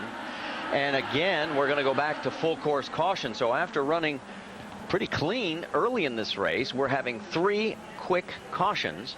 And now, again, we got to talk fuel strategy, because this has definitely got to open up some windows of opportunities for people if they want to try and make this on one more stop, right? Well, and for Paul Tracy, again, he is smiling because he has to try and conserve fuel to get through as many laps as he possibly can. And if you can get 30 on a tank full, roughly, they're saying underneath green, we have had quite a few yellow laps right now. So we'll have to see exactly when he feels he needs to come in for fuel, but he will try and stretch it out. And no doubt, every yellow that he sees, he's going to be very thankful, because if he can get this done in one more stop, everybody has to stop one more time, Marty. So it just might play even for everyone. Well, looking out our vantage point down here along pit lane, there is nobody really set up. And there's the damage, and it's Alex Lloyd as he is in the Homaltro safety team vehicle. He'll make the mandatory trip. Let's get an update from pit lane on strategy. Rick DeBrule. Well, in fact, listening to Nick Harvey and Paul Tracy, Nick Harvey being the strategist for Tracy this weekend, they actually want green flag racing. They want the yellow flags to end. What they'd like from right now is for it to go green flag the rest of the way, so that everybody has to make a green flag stop, and everybody in essence would end up being on the same strategy. They think that's what would give them the advantage. Yes, it does stretch out his fuel window. At one point they were figuring they were good for about another 10 laps of green flag racing, but as They were talking to it on the radio just a moment ago. Nick Harvey told Paul Tracy what we really want are green flag laps. We got to get these guys so that they can race, so they can get the green flag going and then put everybody in the same strategy. But that only pays off if there aren't any more yellows. You like that call? Well, it's a different way of looking at it, but I have to say that I think it's the same both ways that you cut it. I guess Paul's been out there for a fair amount of time, so I would think that he would want to find the yellows just to make sure he can get only one more stop. Pits will be open this time. We'll find out what everybody else is going to do. Justin Wilson led the first 17 laps. Paul Tracy, for the first time in his Izod IndyCar career, is leading laps here at his home track of Toronto. He has now led a total of 10. And as we said, this time by, pit lane is open, and we'll find out if there are going to be any takers here as we're about to complete lap number 28. And again, so far from that view, you can tell nobody has come in. So it looks like we're going to find out how the stretch. There goes one coming into pit lane. As we get ready to step aside, we'll tell you this. We'll be back from Toronto after this word from our ABC stations.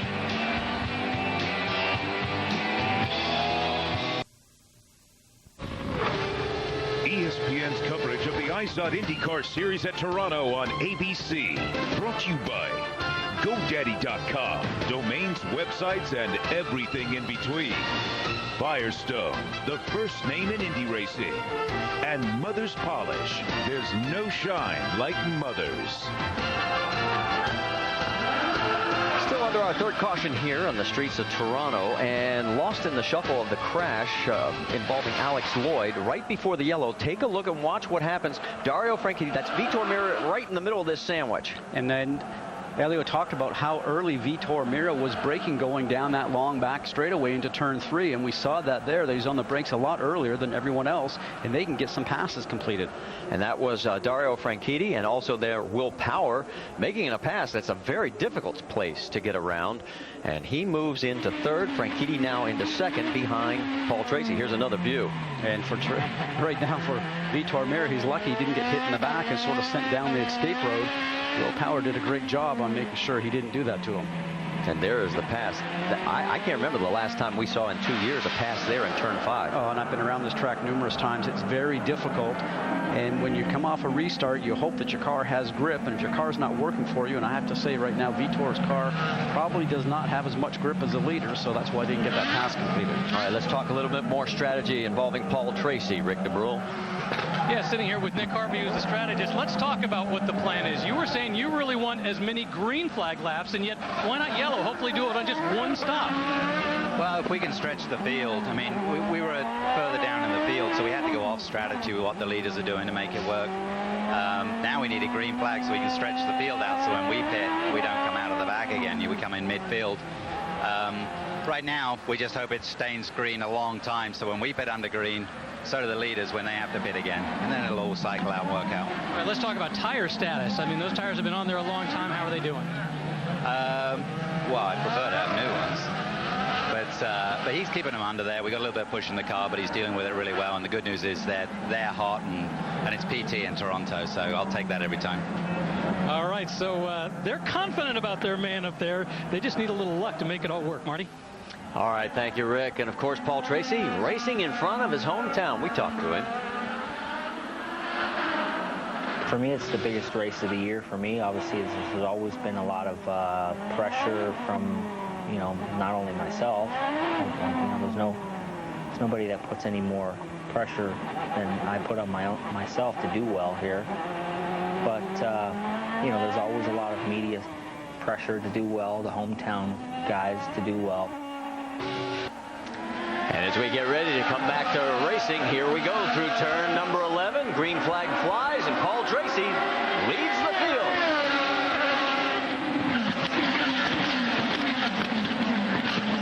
That's Franchitti with Will Power right behind him. Vitor Meira is in 4th. And boy, Justin Wilson on those red tires. He's the only one in the top 13 that's on the alternate reds, and he wants to get around Vitor. Has to do it cleanly because he probably have seen that Vitor's having problem under braking. Now Vitor waits to the very last minute. Pass for the lead, as you saw Dario Franchitti get around Paul Tracy. So that'll be our third different leader. Here's Will Power right on the back wing of the 15. Going another crash. It looks like the 34 is in. That's Mario Romancini. He had just taken a pit stop on this last caution. And there he is. It's local, but unless they get him refired, they are going to have to bring out the full course caution once again. Race leader Dario Franchitti coming to start finish right now. Oh, this is going to turn into a full course caution with the safety vehicle out there at the end of the straightaway. Have to. And it just flies. So now we have our fourth full course caution here at Toronto. So, boy, after a very good opening stretch of laps, we have now had 12 full laps of caution. Here's the replay. Congestion again going down here into turn 3. And once again, if you can believe, in this scenario for KV Racing is not having a whole lot of luck here, because Mario Moraes is going to come down here and just sort of push everyone around and cause this collision. Moraes able to keep going. Dan Weldon's able to stay out of the fray, but unfortunately for Romancini, the wheel's off and he's climbing out. And they always say that yellows breed yellows, and I'm going to go against the thinking here. I guess if I am Paul Tracy right now and I'm up here and running, if I can just get a lot more yellows and then still everybody has to have one stop, at least I'm still at the front of the grid. Maybe both strategies will work. Well, we're going to find out as this continues to unfold. Hopefully, we're going to get some more green flag racing here on the streets of Toronto. It's been a yellow fest for about the last 13. We're going side by side.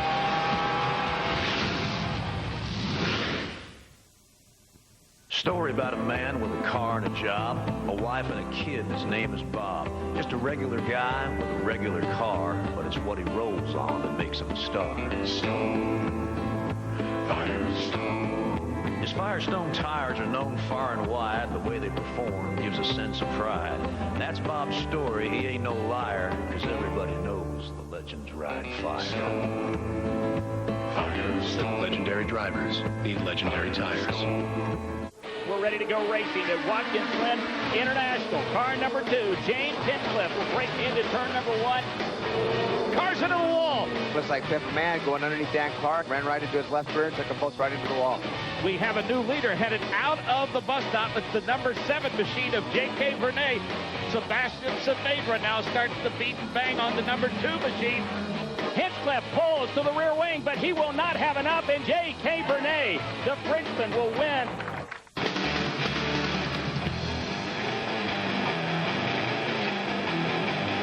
IndyCar Nation, why aren't you a member yet? Follow me behind the scenes. Free timing and scoring. Free live video streaming. New and improved member benefits. Why aren't you a member yet? Visit IndyCar.com. Enjoy IndyCar Nation today.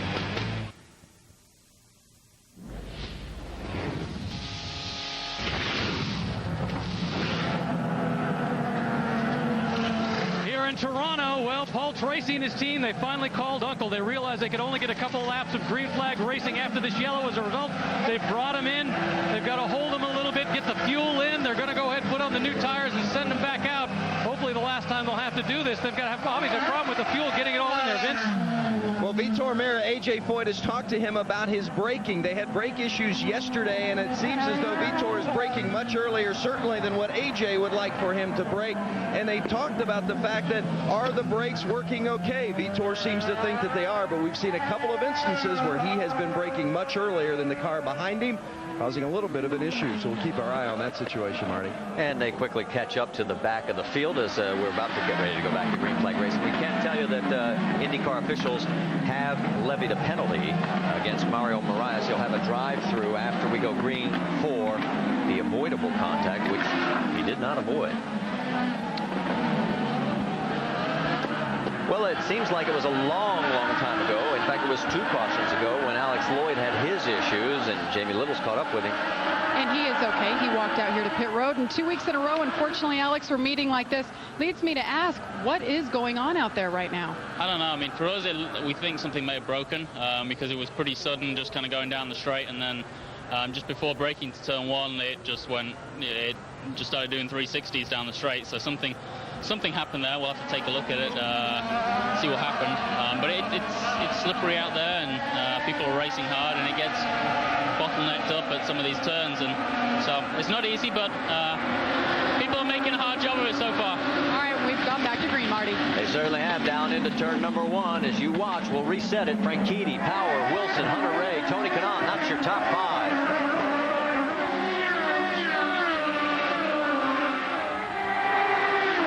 Will we survive turn 3? Keep your fingers crossed. We're working lap number 36. Taking a look, that's Dixon trying to get under Kanaan, thinks better of it. A little further back, that's Danica Patrick with Alex Tagliani. That's a battle for 9th on the racetrack. And you saw the push-to-pass graphic for a few of the drivers using it going down the straightaway. Sometimes that's even used in defensive mode to make sure that the driver behind you does not get passed.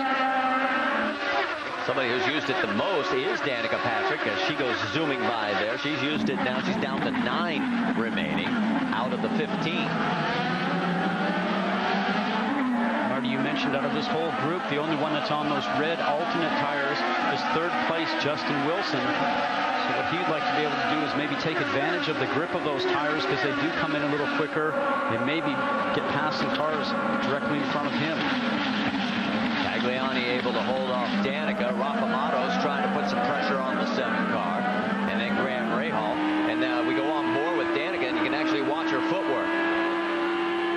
Hard on the gas because we have shift on the go here. She uses the paddle shifters. Not like the old days of lifting your foot to make a gear change. Oh, and just tries to slide on the inside of Alex Tagliani. Does not get it done. She'll be hard on the brakes here in a second into turn 5. Back on the gas. Might work the throttle just a little bit going through turn 6 here. Hesitancy, and then she's finally on it. See going down through the gears now, down to 2nd gear. See how slow some of these turns are. You want to get your foot on the gas as quickly as possible to get that acceleration out of the turn. You can see that turn there is not very good for her, turn 10 and 11. So she made a bottleneck of everybody there in turn 10, Vince Welch.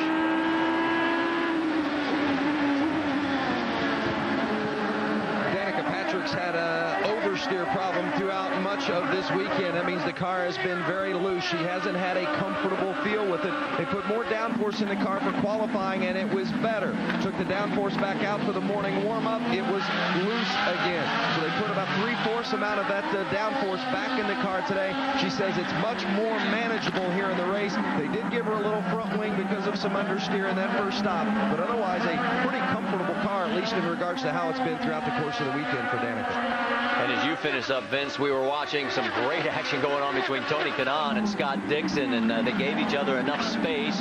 No collision, but boy, Dixon trying to just get past the 11 of Tony Kanaan, and Kanaan's making it as difficult as possible. And a lot of respect between those two drivers there, because maybe other drivers without as much experience could have caused a collision there right in the center of turn 3.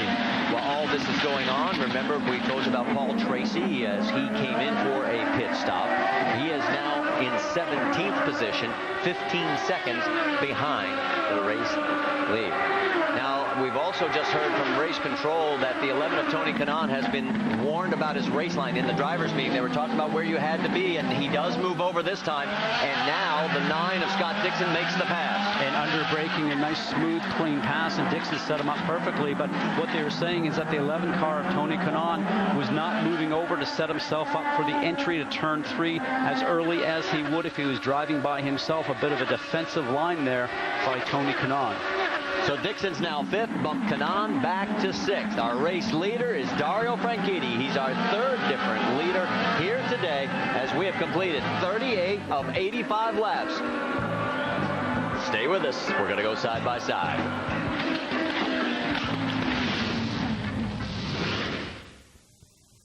Dougie. What? What are you doing, man? The game's on.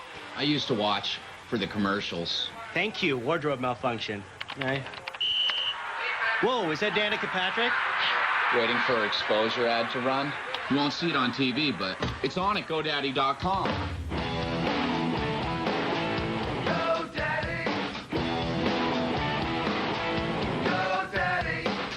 See what happens next at GoDaddy.com. At Mothers, we come up with innovative solutions to common car care problems, like yellow clouded headlights. They're unsightly, and the reduced light output is a serious safety concern. Mother's Powerball for Lights is a revolutionary product. Restoring headlight clarity may seem complicated, but it's not. Powerball for Lights is quick, inexpensive, and easy to use, even on severely damaged headlights. Restore, maintain, and protect. Mother's Powerball for Lights Headlight Restoration Kit.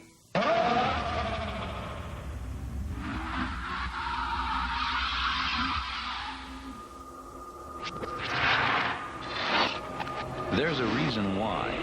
In 4 years of powering every car in the Indianapolis 500 race, not a single Honda engine has failed. It's not the parts we make them from. It's the part we put in to every Honda. When was the last time we did something together as a family? We are going to take a sunset tour of the rainforest. Hold on! On Tuesday, September 28th, Something has happened to us.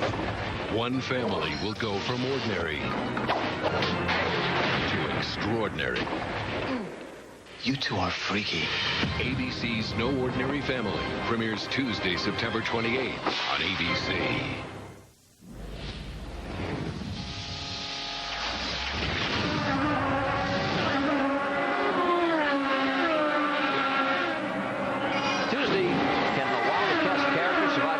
Terrifying obstacle course. It's high-flying hijinks when the wackiest and most daring contestants take on the shapeshifter, the wrecking balls, and Shake-a-Rator. It's an all-new ABC's Wipeout, Tuesday, 8 Eastern, 7 Central on ABC.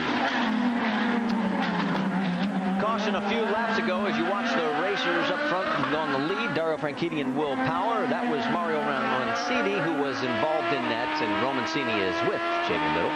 And he's been patiently standing here, but you're pretty fired up at Mario Moraes. What led to the contact? I don't know what happened. I mean, I don't know what was he thinking, because we were like 5 cars. He was 5 cars linked behind me. I even had Weldon between me and him, and I think he missed his brakes and just took me out. So it's a shame. I'm really sorry for the guys. We had a problem on the first pit stop, so we went to the back. But the car was pretty good, so I think we had a good opportunity to move up. But it's part of racing. I mean, now we have to think about the next one, and hopefully it will be better. Thank you for your time. That's the second driver today, guys, that crashed, and they blamed it on Moraes, so you know the league is watching the 32 car. Thank you, Jamie. As we're watching the battle up front, because Dario Franchitti now, the 8th race this season that Dario has led, his 6th consecutive race. The only 2 races he hasn't been a leader, Barber and Long Beach. And they get a look. Franchitti and Power running about 4/10 of a second. We're working our way back further in the field. There is Paul Tracy with Dan Weldon right behind him. That is a battle for 17th. Now, remember, we talked about when he did make that pit stop, he had a bit of an issue. Rick, what was the final result? Well, unfortunately, the good news is he got all the fuel in. Unfortunately, the problem is that he pulled into the pits, and he pulled in just a little too far from the wall. That's what created the problem. You can see the view from over there. It's just a long way for them to go over. They say part of the problem is the fact that they're pitting on the curve. He didn't nail it just right. As a result, you can see the fueler having a hard time getting it in just right. Ultimately, they did get it in. They did get the fuel in, but it made for a very long pit stop. And had that been under green, it would have been much more costly than it was. As we said, right now, running in 17th position, ahead of Dan Weldon and Vitor Meira. They are now 22 seconds, though, behind the race lead. So he is losing contact if he with the guys that are running up front. As Dario Franchitti, Will Power, and Justin Wilson are your top 3. When he didn't get into the Indy 500, he came up here to do some promotion for the Toronto event, Marty. And when he went to leave, his passport had expired. So he was not able to leave town, had to get his passport done. And for most people, it might take 2 weeks. But for Paul, it only took a day. And he was off back home to the States within 48 hours. Let's check in now on our Firestone lap leaders. We've had a total of 3 different leaders. You see Justin Wilson's led the most, the first 17. Paul Tracy led 14. And now Dario Franchitti has led 13 and counting, but only by half a second over Will Power.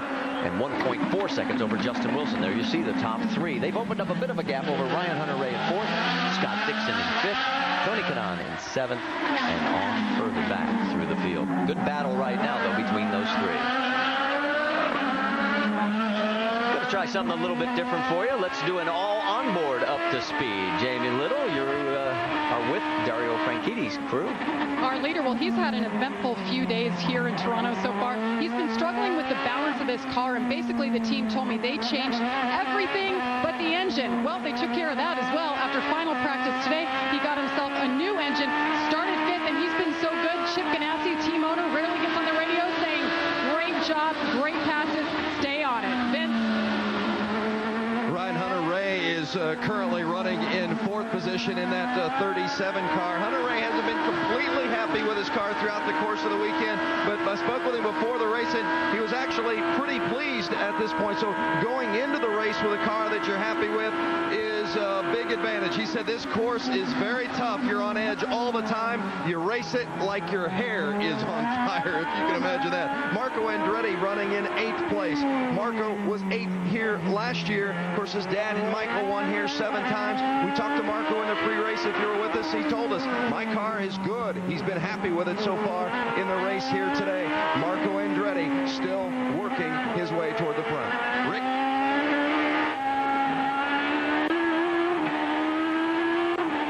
Danica Patrick. We're going to stick with Danica. Go ahead, Vince. Going to stick with Danica Patrick. And Danica also, they put in a turn of front wing in her car earlier today, and that first pit stop to correct a little bit of an understeer issue, which has been different than what she's been dealing with throughout the course of the weekend. Her car's been loose most of the time because she wants to be able to have a car she can drive, a car she can feel, not to fight it. And much of this season, she hasn't had that confident feel with the car. These road courses, these tough street courses aren't her best layout, but she's had a pretty solid run so far here today, Rick. Well, let's talk about Paul Tracy. What an up and down weekend he's had. Slow out of the box, all kinds of problems. They discovered that problem after qualifying, were able to fix it. Then on that alternate fuel strategy, they were running up front, and then they came in, had the problem with the pit stop. As a result, it's kind of been up and down. The good news is no matter what happens, they're raising a lot of money for Make-A-Wish in Canada on his driver's suit. Hundreds of names, all people who signed up to be a part of that to raise money for Make-A-Wish. And no matter what happens for Paul Tracy this weekend, they're raising a good cause. Vince? Dan Weldon running 18th. It's been an eventful day for Weldon. You know, he had that contact on lap 1 with the KV car. They had to come in, put a new front wing and nose assembly on it.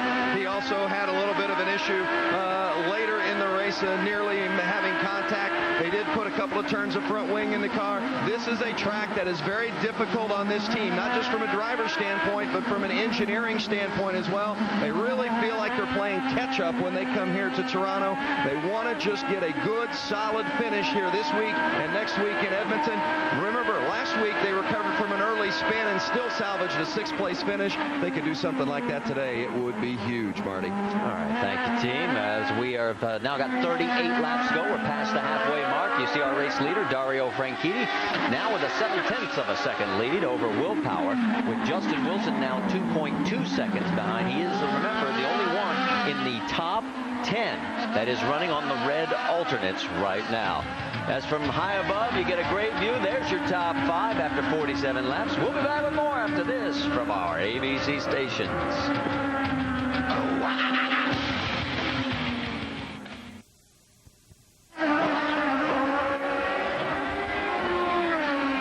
Round the bases with ESPN tonight and tomorrow night. First, we've got the Phillies taking on the Cubs on ESPN Sunday Night Baseball at 8 Eastern. Then on Monday, it is at 7 Eastern, the Phillies at St. Louis against the Cardinals. Both games available on ESPN3.com. Back here, we're under green, and we have stayed green for quite a while. We had a total of 4 cautions for 14 of our 50 laps, 35 to go, and we're thinking that the magic number for a lot of these drivers is 30, that they would be able to then make the rest of the distance and be able to take stops. We could tell you and should tell you, Rafa Matos did make a stop a couple laps ago. He is the first that has come in. There are others that are beginning to set up, so this could end up being another one of those fuel strategy races if we stay green. And for these top three drivers right now, Marty, they are so even in time that there's not much difference between all of them. They know they're going to have to make some really quick in-laps to be able to maybe gain some space on the car in front. Need some great work by their pit crews and a great out-lap. But it's all going to come down to track position here because all three drivers right now seem to be so equal. Jamie? And Ryan Briscoe is in. Roger Penske making the call. It was 4 tires. He put on some scuffed blacks and filled it up with fuel, guys. So Briscoe, the first of Team Penske's 2 remaining cars to break off the chase. That was also Alex Tagliani that you saw. Another one of the KV racing machines as well was in. That was EJ Viso. So they have made their stops. Meanwhile, up front, the race leaders continue to pound the pavement here in Toronto. Franchitti is now a 7/10 of a second lead over Will Power. Vitor Meira coming out of pit lane. Now for Dario Franchitti, he sees that he's coming down into turn 1. He hopes that he can clear Vitor by the time he gets himself going into turn 3 at the end of the straightaway. Doesn't look like it's going to happen. Now with Vitor with full tires, he's going to have to make sure he can get quickly through that back section, not to hold him up. Vince, it's all yours. Danica Patrick missed her marks just a bit. The front tire changer had to adjust. Her average finish on the road and street courses has been 15th, but she's had a manageable race car today. 4 sticker blacks for Danica. Good stop. And despite that little glitch, 6.8 seconds in the box, pretty good time. Meanwhile, back out front, race leaders continue at this torrid pace that they have set. Franchitti and Will Power, followed by Justin Wilson. It's going to be interesting to see the combination of tires, what they go back to when they make this final stop. Dan Weldon has made his stop here, so he comes back out onto the track. That's Vitor Meira going by, the 06 of Hideki Muto, and there is your race leaders. It's always a bottleneck down there, but right now, Franchitti, Power, and Wilson, those guys are really trying to put their laps down, and it seems like Will Power is gaining ever slightly on Franchitti. He's gaining about a 10th a lap because he knows he's got to get as close as possible coming up to this round of pit stops. A lot of traffic in front of the race leaders right now. And might be a good time, shall you say, to take a pit stop, because that's what we're hearing. Maybe the 10's going to call him off because you can't gain any ground when you got 3 cars in front of you. And exactly, and if they think that they're close to be able to make it in their fuel window, they'll certainly do that. Next time by, there will be 31 laps to go. Remember, we said the window was somewhere between 28 and 32, depending on what kind of mileage you were getting. The 10 car, does he pull off? Yes. So race leader Dario Franchitti surrenders the lead to Will Power as he makes his way down 60 miles an hour.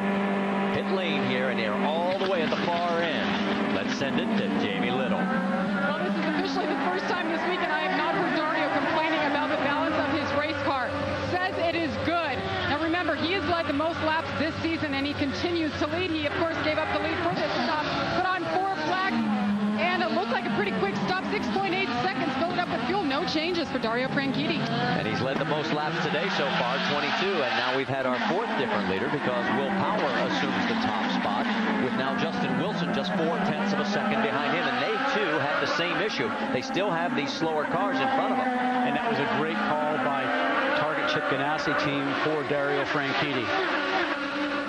We'll find out when these guys make their stops just how good a call that possibly could have been, because if these 2 were slowed down markedly, then it could create a problem. But we're going to get our answer pretty quickly because now they both peel off. Will Power in front of Justin Wilson. Let's send it to Vince Welch. He's got the 22. They're going to put scuffed reds on for Justin Wilson. This team has been second at both Long Beach and St. Petersburg, but they felt like they had a winner today. You saw a little bit of front wing for Wilson. We'll see if he can finish. Jamie. And Will Power in the number 1 pit box. 4 tires put on black. He can see the race off. And oh my gosh, it was close on pit road, guys. Justin Wilson just gets by the 12 car. And now the question is, and the best part is, there comes Dario Franchitti, so it really did not hurt him that extra lap. And boy, did Justin take advantage of the situation. Absolutely, because he got out first in front of Will Power. Now watch for this pass. He knows he has to get it done and set his sights on Justin Wilson. And Power's got the inside line. He very smartly came through there and kept to the right-hand side of the racetrack. So now Justin Wilson back where he started this race, out front, right behind the 12 of, you've got the 12 of Will Power, and then also Dario Franchitti. Now remember, we should also point out, I'm talking about this group. We have other cars that have to cycle through pit stops. So really, the race leader right now is Tony Kanaan. And oh, we have problems down in turn 3 again, as the 36 has stuffed it. That's Bertrand Baguette. Now that is a local yellow. Now Kanaan, Andretti, Rahal, they have not made their stop. So technically and officially, they are first, second, and third. There goes Tony Kanaan past the scene. They're keeping it a local yellow. Paul Tracy's in. Vince? I'm sorry, Rick? Yep. Paul Tracy has brought his car in. Remember, they were trying to go off that different strategy. Obviously, now they've decided to pit with the leaders and kind of go for the rest of the way. Still a local caution.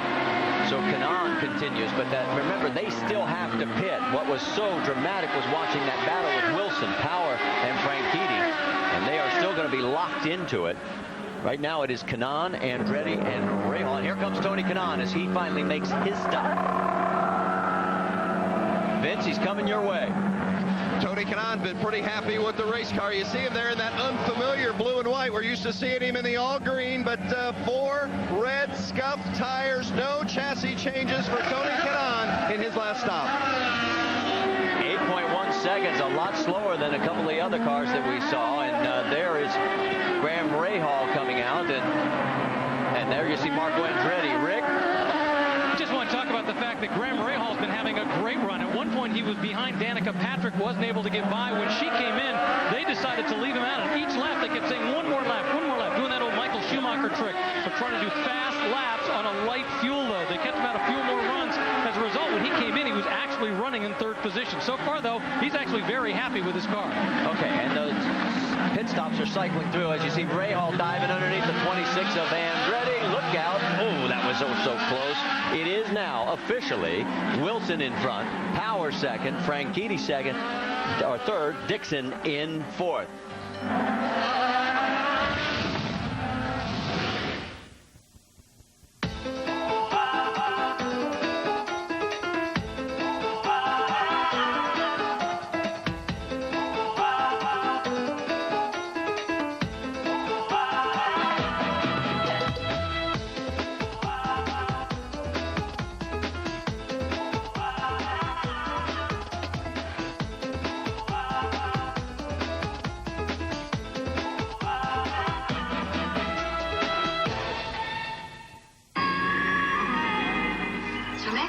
IndyCar driver.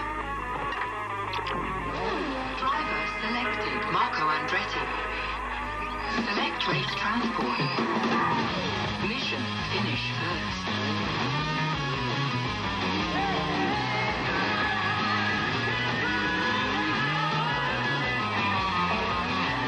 The fastest drivers in the world. See who wins at racetotheparty.com. ABC Wednesdays. Okay, let's do it! Yeah, baby. Let's ride.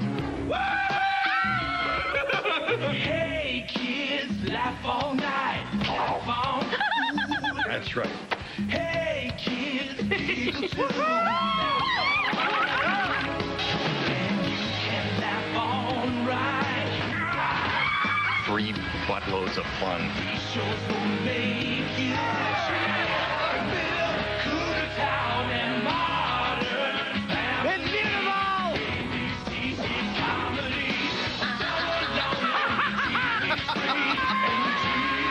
Why can't we all just die now and get it over with? Oh my God! Oh no! 2 things flaming at once. I just wanted even more.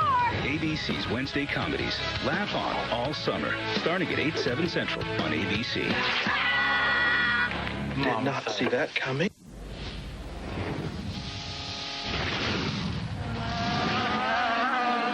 All right, we we've had some exciting action here through the round of green flag pit stops, and Justin Wilson has opened up now a 3-second lead over Will Power. He put on those scuffed reds, and it looked like he had a rocket underneath him as he has just opened it up. And now 3.6 seconds to Power, and Dario Franchitti third, Scott Dixon fourth, and Ryan Hunter-Reay rounding out your top 5.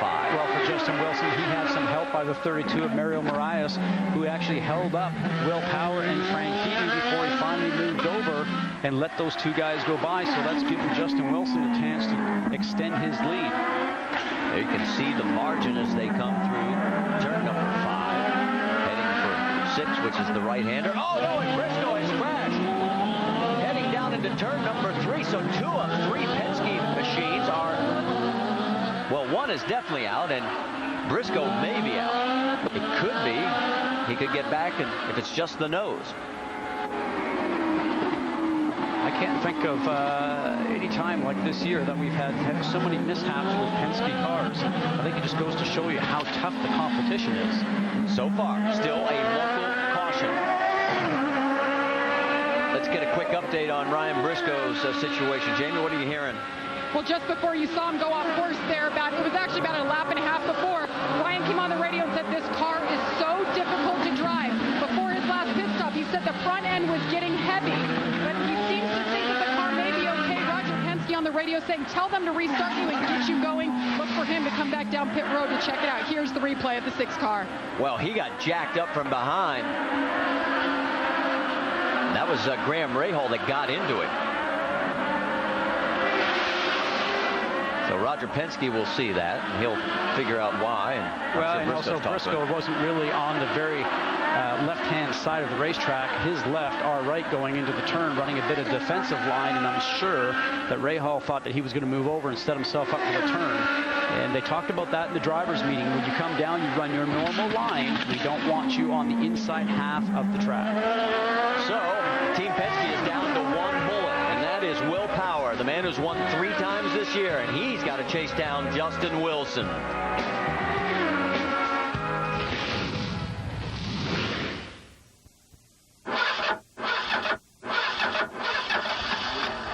For the millions living with COPD, breathing becomes a real struggle. COPD stands for chronic obstructive pulmonary disease, but you may have heard of it as chronic bronchitis or emphysema. Over time, it makes it harder and harder to breathe until you feel like you're breathing through a straw. COPD is the 4th leading cause of death in the U.S. It kills 1 person every 4 minutes, and it took my grandmother. An estimated 24 million Americans are affected, but as many as half of them don't even know it. It's a race against time to spread the word about this serious disease. If you're over 35 and have ever smoked, you could be at risk. The good news is, there are steps you can take to improve your symptoms. I'm Danica Patrick, and I drive for COPD. Take action today to breathe better tomorrow. Join the movement at driveforcopd.com. Take our screening questionnaire today and talk to your doctor. My boyfriend has one. My girlfriend, my older sister. She has 2 kids. My college roommate who lives up north. My mom. My mom. My neighbors. Our neighbors. My daughter. My daughter. We were in the same class in elementary school. My boyfriend. My parents. Our parents. My lovely wife. And my husband has one. Yeah, as well as a fellow I work with. My girlfriend, she moved out east. I'm a city girl. Everybody knows somebody who loves a Honda. Who do you know? I love this city. Boom, boom, boom, boom. ABC, Tuesday, September 21st. Shoot you right down. These are the detectives Right off the old feet. that are protecting this city Take you home with me. any way they can. I'll put you in my house. Stay back. Boom, boom, boom, boom. You know where you are. This is homicide. ABC's Detroit 187 premieres Tuesday, September 21st. For an extended sneak peek, go to abc.com, the online home of ABC.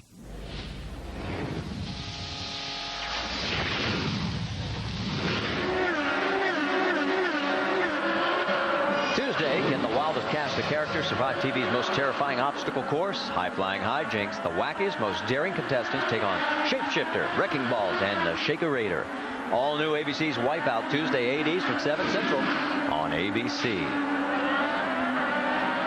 Well, back here at the race leader, there is your race leader. As we take a look at our Firestone lap leader, Justin Wilson has taken over the most laps led, as you can see, by 3 and counting over Dario Franchitti. We've had a total of 5 different leaders with 5 lead changes in today's race. Oh, no, we've got another crash. Oh, it is Matos, and now the 20th incident involving a KV racing machine, and that looks like the 8 of Viso, or... Yeah, they were running together on the course, so one's going to presume that EJ, who's had a good weekend here, he's been running up in the top 5, thought he might have a shot at the top 6 in qualifying, but just didn't get that portion of it done. You can see exactly where the race leader is in...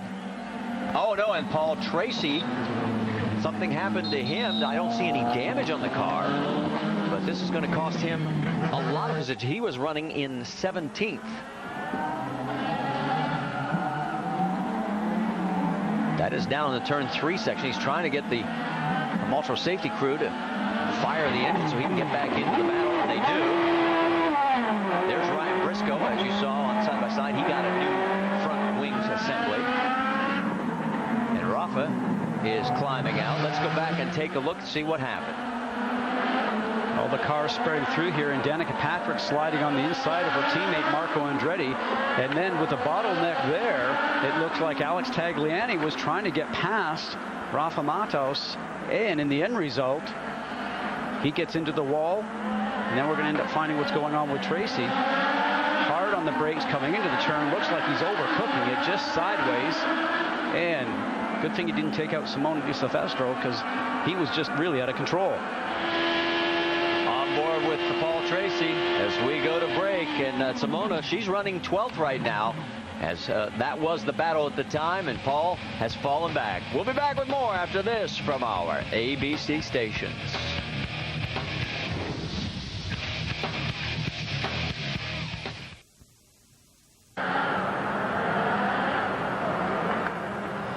Back on the streets of Toronto, the IZOD IndyCar Series still under caution after that multiple car incident. But one thing that has not been in question today is the performance of the 22 car of Justin Wilson. For Dreyer Reinbold, dominated the early stages of the race, back in front again. Larry Curry, you came in, you had 1 lap on those red tires that you put on his car. You've got enough fuel to the end. You gave him a little front wing. Any concerns at all as we tick off these final laps here from the front of the field? You're always concerned when you got Will Power and Dario Franchitti sitting behind you, but I think Justin's got a good enough horse to pull this off. So we're in good shape on our tires. We ran far enough so the Z-Line car is ready to go, and he'll go finish the deal. What's been the key for you guys this weekend? You've been so good from the time you rolled off the truck. We had to have a bit of a regroup after we all came out of Watkins Glen very disappointed. We went home, got everybody together and talked about it and said we got to get better. But it isn't just on the performance on the racetrack, it's in the pits, it's everywhere. So our first pit stop, we lost a few positions. The second one, we beat them out. So I think the message got across. Indeed, it's been a total team effort for the Dreyer Reinbold unit here today. Justin Wilson continues to lead on the streets of Toronto. The finish of the race is just ahead as we go side by side on ABC.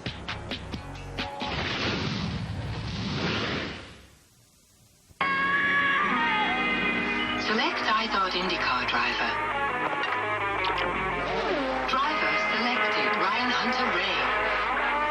Select race transport. Mission, finish first.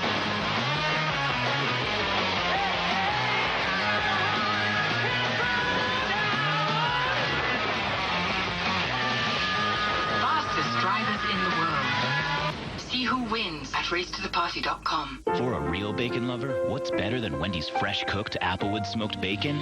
Falling in love over and over and over. Because now there's 3 ways to fall. The Bacon Deluxe, the Bacon in Blue, and the Baconator. You know when it's real. This brickyard runs on sugar. Sweet sugarcane ethanol. It's an advanced biofuel recognized by the EPA because it cuts greenhouse emission by 60% compared to gasoline. And it can save you money at the pump. fast and sweet and clean and lovely. The fuel from sugar cane goes racing. I can dance. Nah, I cannot sing. But one thing we can agree, we race on ethanol. Summertime is Frosty time. For just 99 cents, treat yourself to a real original. Wendy's Frosty is made with fresh cream and 100% real cocoa. It's the original. Creamy, cool, classic. Now only 99 cents and only at Wendy's.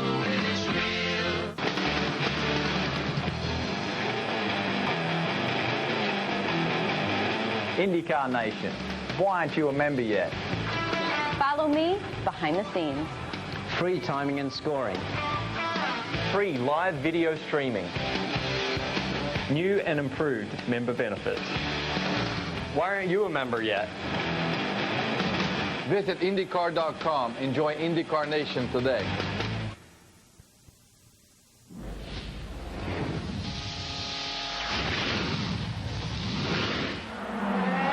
Let's set up the calendar for you because the Fram Autolite NHRA Nationals tonight, 6 Eastern on ESPN2. Then NASCAR Now tomorrow at 5 Eastern on ESPN2.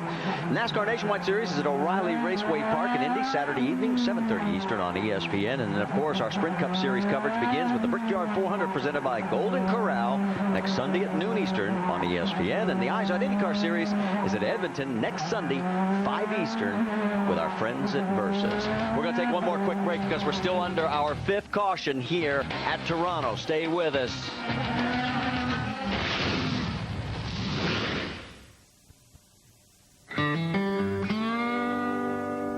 If you know passion, you know my name. If the roar of a race car gives you goosebumps. If you believe that no one ever remembers who comes in second. If you're into checkered flags, chugging milk, burning rubber, you know my name. If you've ever pressed your nose to a chain link fence to get a closer look, if you own a pair of earplugs, if you know Andretti, Rahal, and Unser, you know my name. You know my name because I've been here from the very beginning. As vital today as I was over 100 years ago. 100 miles to go. I am a powerhouse. I am running wide open with no finish line in sight.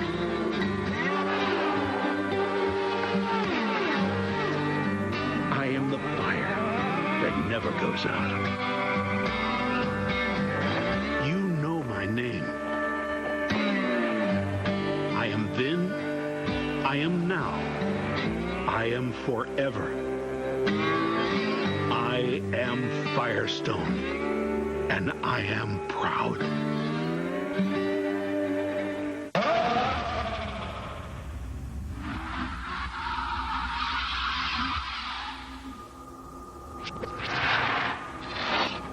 There's a reason why. In 4 years of powering every car in the Indianapolis 500 race, not a single Honda engine has failed. It's not the parts we make them from. It's the part we put in to every Honda.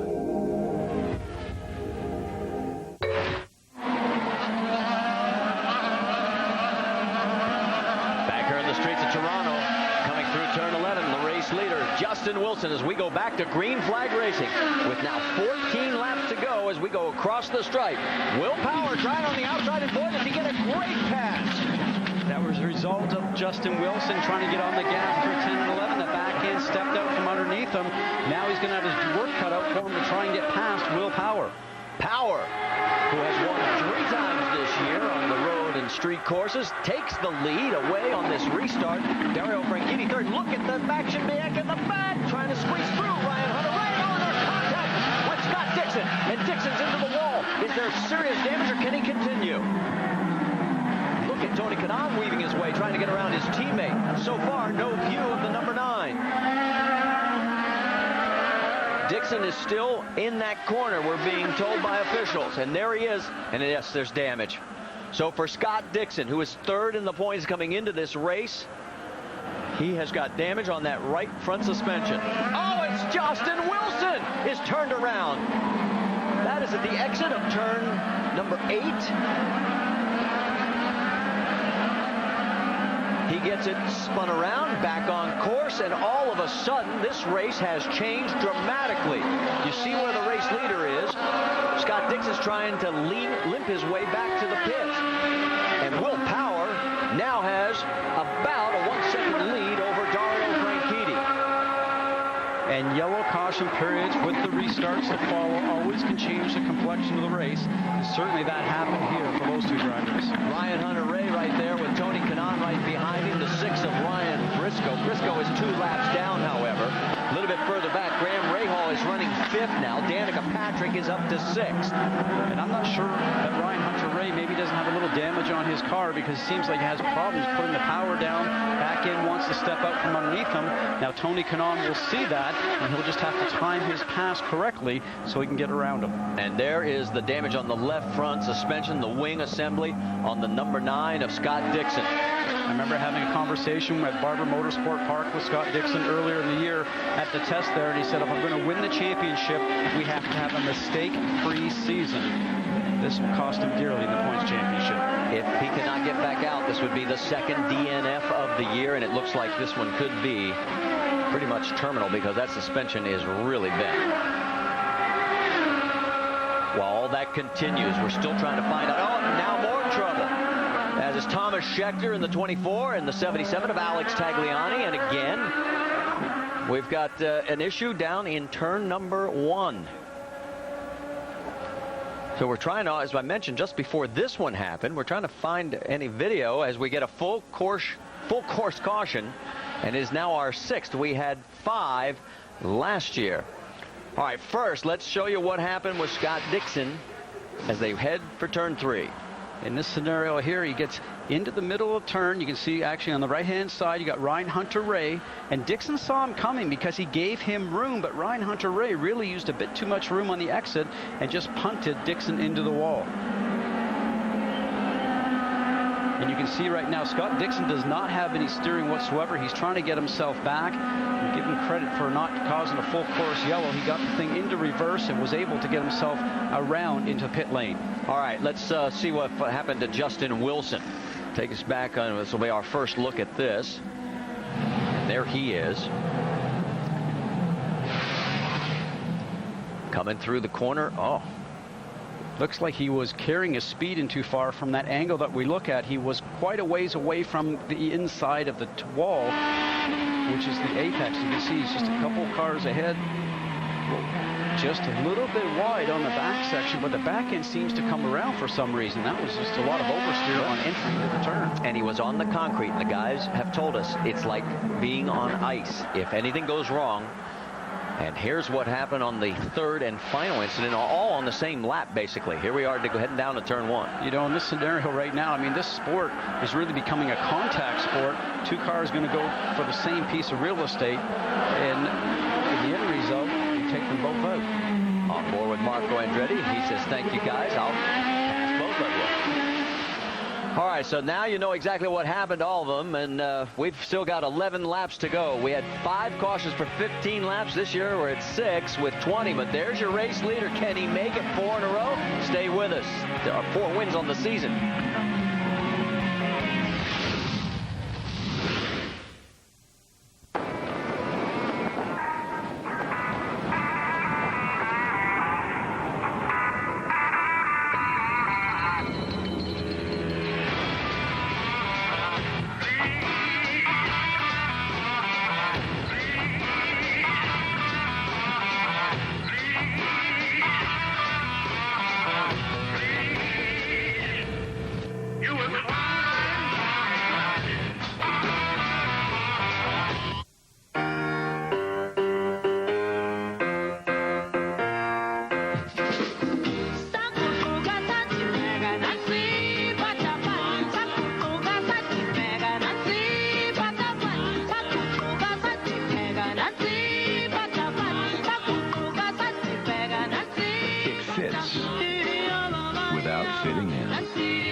Introducing the Accord Cross Tour from Honda.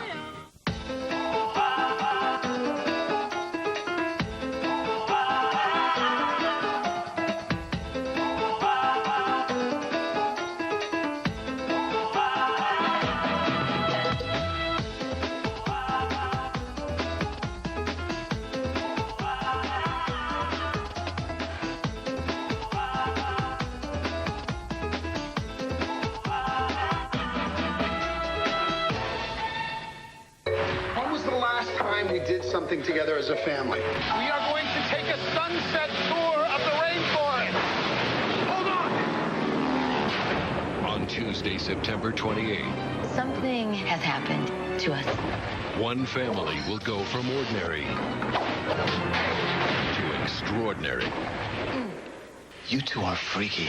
ABC's No Ordinary Family premieres Tuesday, September 28th on ABC.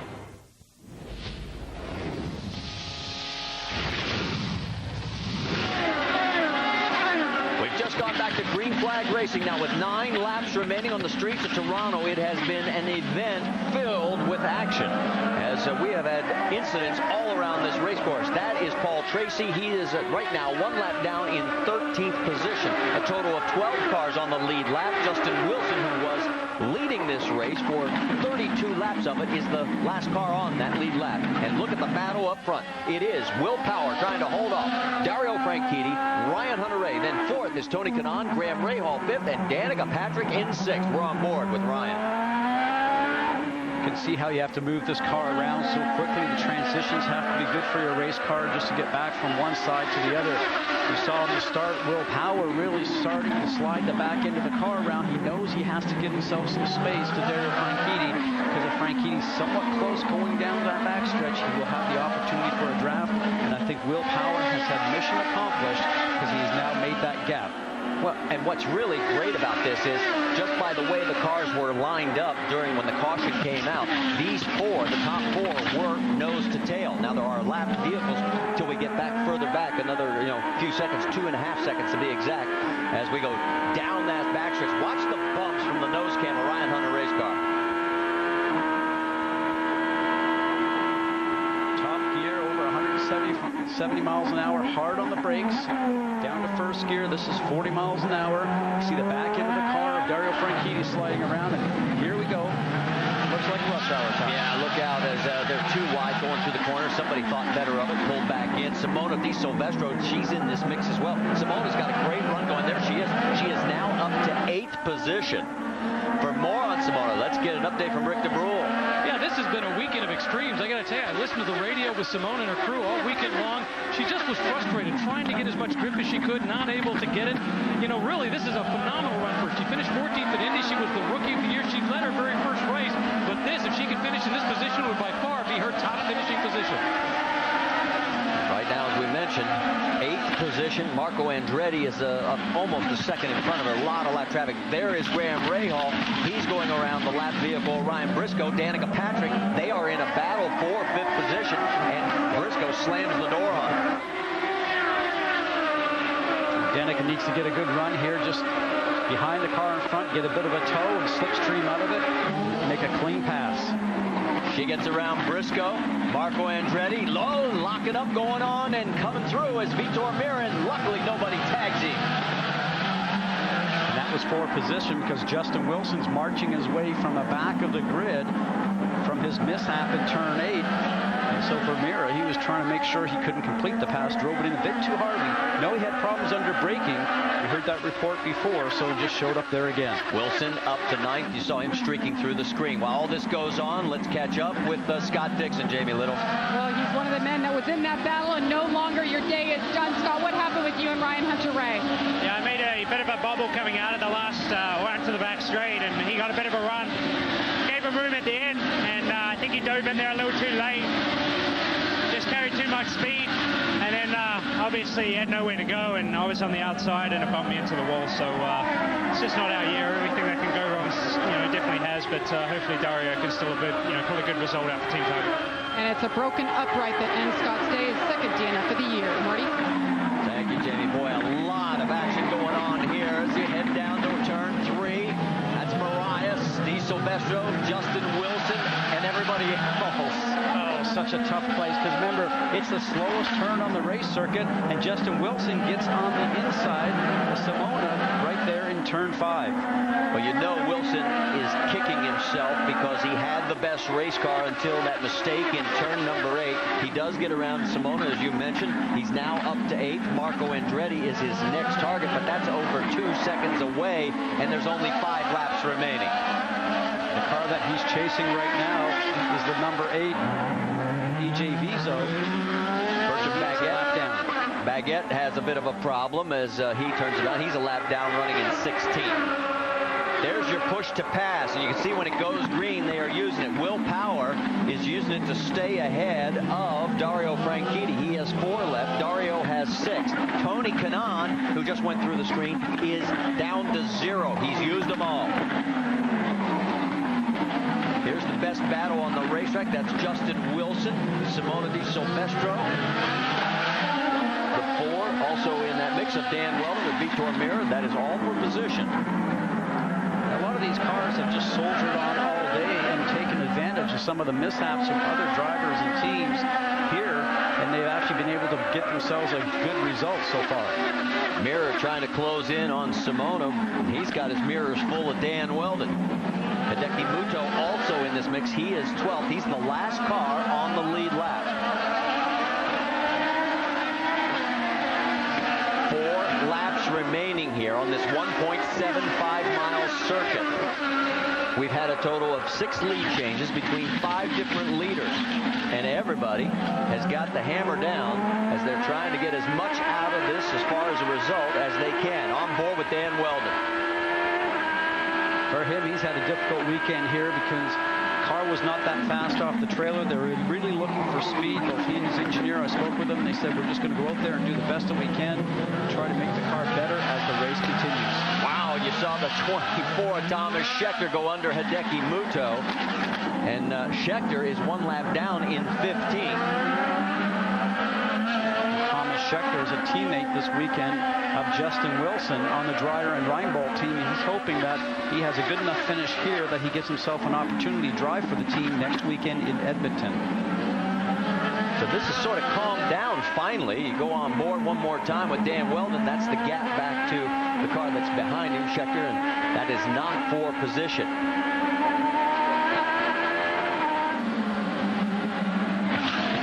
That group comes across start-finish line. Vitor Meira. We're going to switch back to the race lead. We'll pick up. There he is. The number 12 of Will Power. 3 wins. The only driver this year to have multiple victories. And he is right now 0.8 of a second in front. But Dario Franchitti, that last lap was about 0.3 of a second quicker.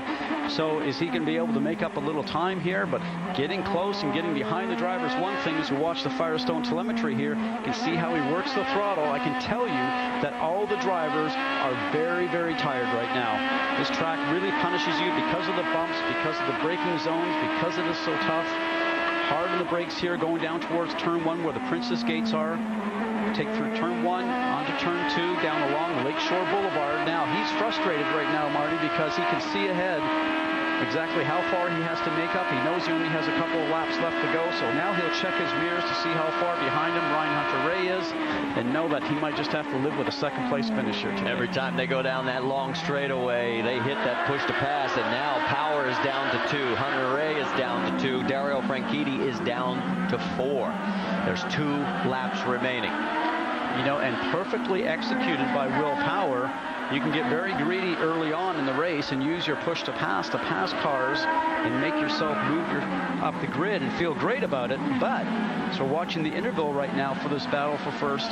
Will Power has done the smart thing because he'll push it again when he gets down to turn 1, turn 2, and take advantage of that push to pass all the way down the straight. White flag is now out for Will Power. He has been spectacular this year on the road and street courses. Won the first 2 right out of the box. Added Watkins Glen last just 2 weeks ago, and here he is with the push to pass, hammered down again. And this wasn't a gift. It's not like Justin Wilson had a mistake. He got past Justin Wilson on the restart and made Justin Wilson drive too hard into turn 8 and caused Justin Wilson to make a mistake. He took advantage of the restart. He's got himself up in front. Ryan Hunter-Reay looking for another podium finish. Remember, he was our winner at Long Beach. Dario Franchitti, the man that he is chasing, of course, the winner at this year's Indianapolis 500. 7 different winners in 9 races. There were only 6 winners in all of 2009. But boy, the guy who has been the best has been up front today when it counts. Coming out of the last turn, Will Power is going to pick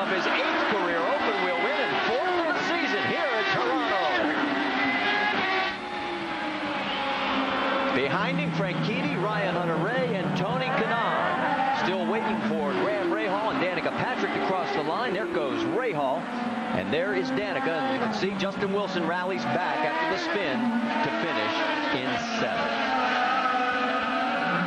Marco Andretti, great run for Simona Di Silvestro. Dan Weldon rounds out the top 10.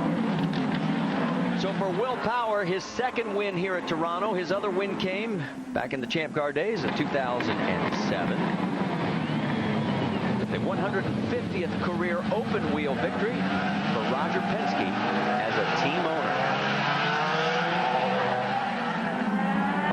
And Vince, while he makes his way, Will Power to victory lane. There's Clive Howell. Let's talk to him. Well, Clive, you've had 6 races on the road and street courses this year, and your driver, Will Power's, won 4 of them. What is the quality about this young driver that makes him so outstanding? I don't know. It's just the talent he has. He can go fast, save fuel when you ask him to. He can go fast when you ask him to, and he's smart too. You know, he knows who he's racing out there today. Put the pressure on Wilson. He spins the car, and we win the race, and we beat Dario at the same time. It's great. Clive, you make it seem like it's just another day at the office. Job well done by the entire team here on the Penske end. Will Power, the winner at Toronto.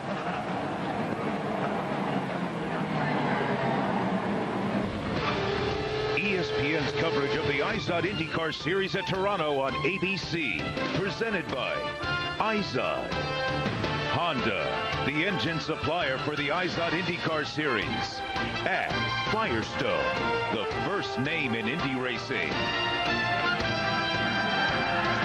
Will Power probably doesn't know this, but 52 years ago on this very day, in this very location, a guy by the name of King, Richard Petty, won his very first ever NASCAR stock car race.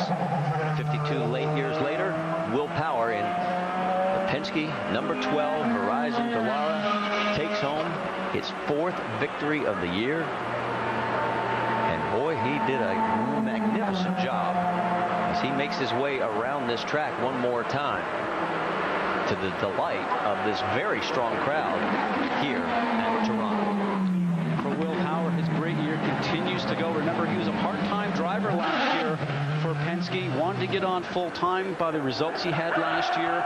He accomplished that. He knows how lucky he is. He says, I'm very charmed right now to be able to drive for Team Penske.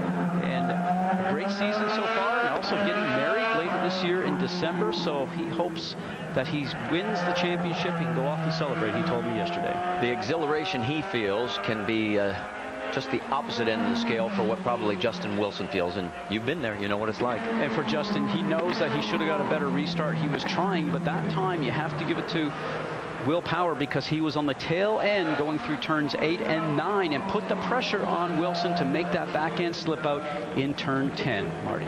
Well, let's check in because Rick has caught up with Dario Franchitti. Well, we have to talk about good news and bad news. The good news is we always seem to be talking to each other, but it's always on the podium and not on the winner's circles. So last week it was 3rd. This week it's 2nd. You're moving up. Let's talk about how you ended up in that 2nd position. Yeah, you know, not a bad job by the Target guys today. Our Airwick car was pretty good. It was a lot to do with track position, and we pitted 1 lap early, and Justin and Will jumped us when they went a lap longer. And that was it. I managed to get past Justin when he was trying to get back up to speed on the cold tires. And now, last week at the end of the race, you were talking about how it was tires that really held you back. You just didn't seem to have enough to go after Wilson or after Power this time. What was it? Well, I mean, I think in fairness to Firestone, that was what we did with the car. They did to their tires. No, this week we just weren't quite quick enough. As I say, I think if we'd have been leading, Will wouldn't have got past us. But as I say, we lost the track position in the strategy we chose to take. But one of those things. Not a bad day, but we'll need to improve just a little bit. Dario Franchitti still nibbling away. Well, take a look at the championship points chase in the IZOD IndyCar Series standings, and it is now a 42-point lead for Dario Franchitti. 78 over Scott Dixon. Ryan Briscoe, Ryan Hunter-Reay picks up 1 spot, knocking Elio Castroneves down. A couple of bright spots today, not on the points scale, but Graham Rahal had his best finish of the season in 5th, and Simona Di Silvestro in 9th, her best career finish in her rookie season in the IZOD IndyCar Series. And let's celebrate with Will Power, Jamie Little. And his second victory here in Toronto. His last win coming in 2007. Will Power, the greatest name in racing, stands on top of his car, celebrates standing on the side pod. The confetti falls. Let's get Will Power to come off his race car over here.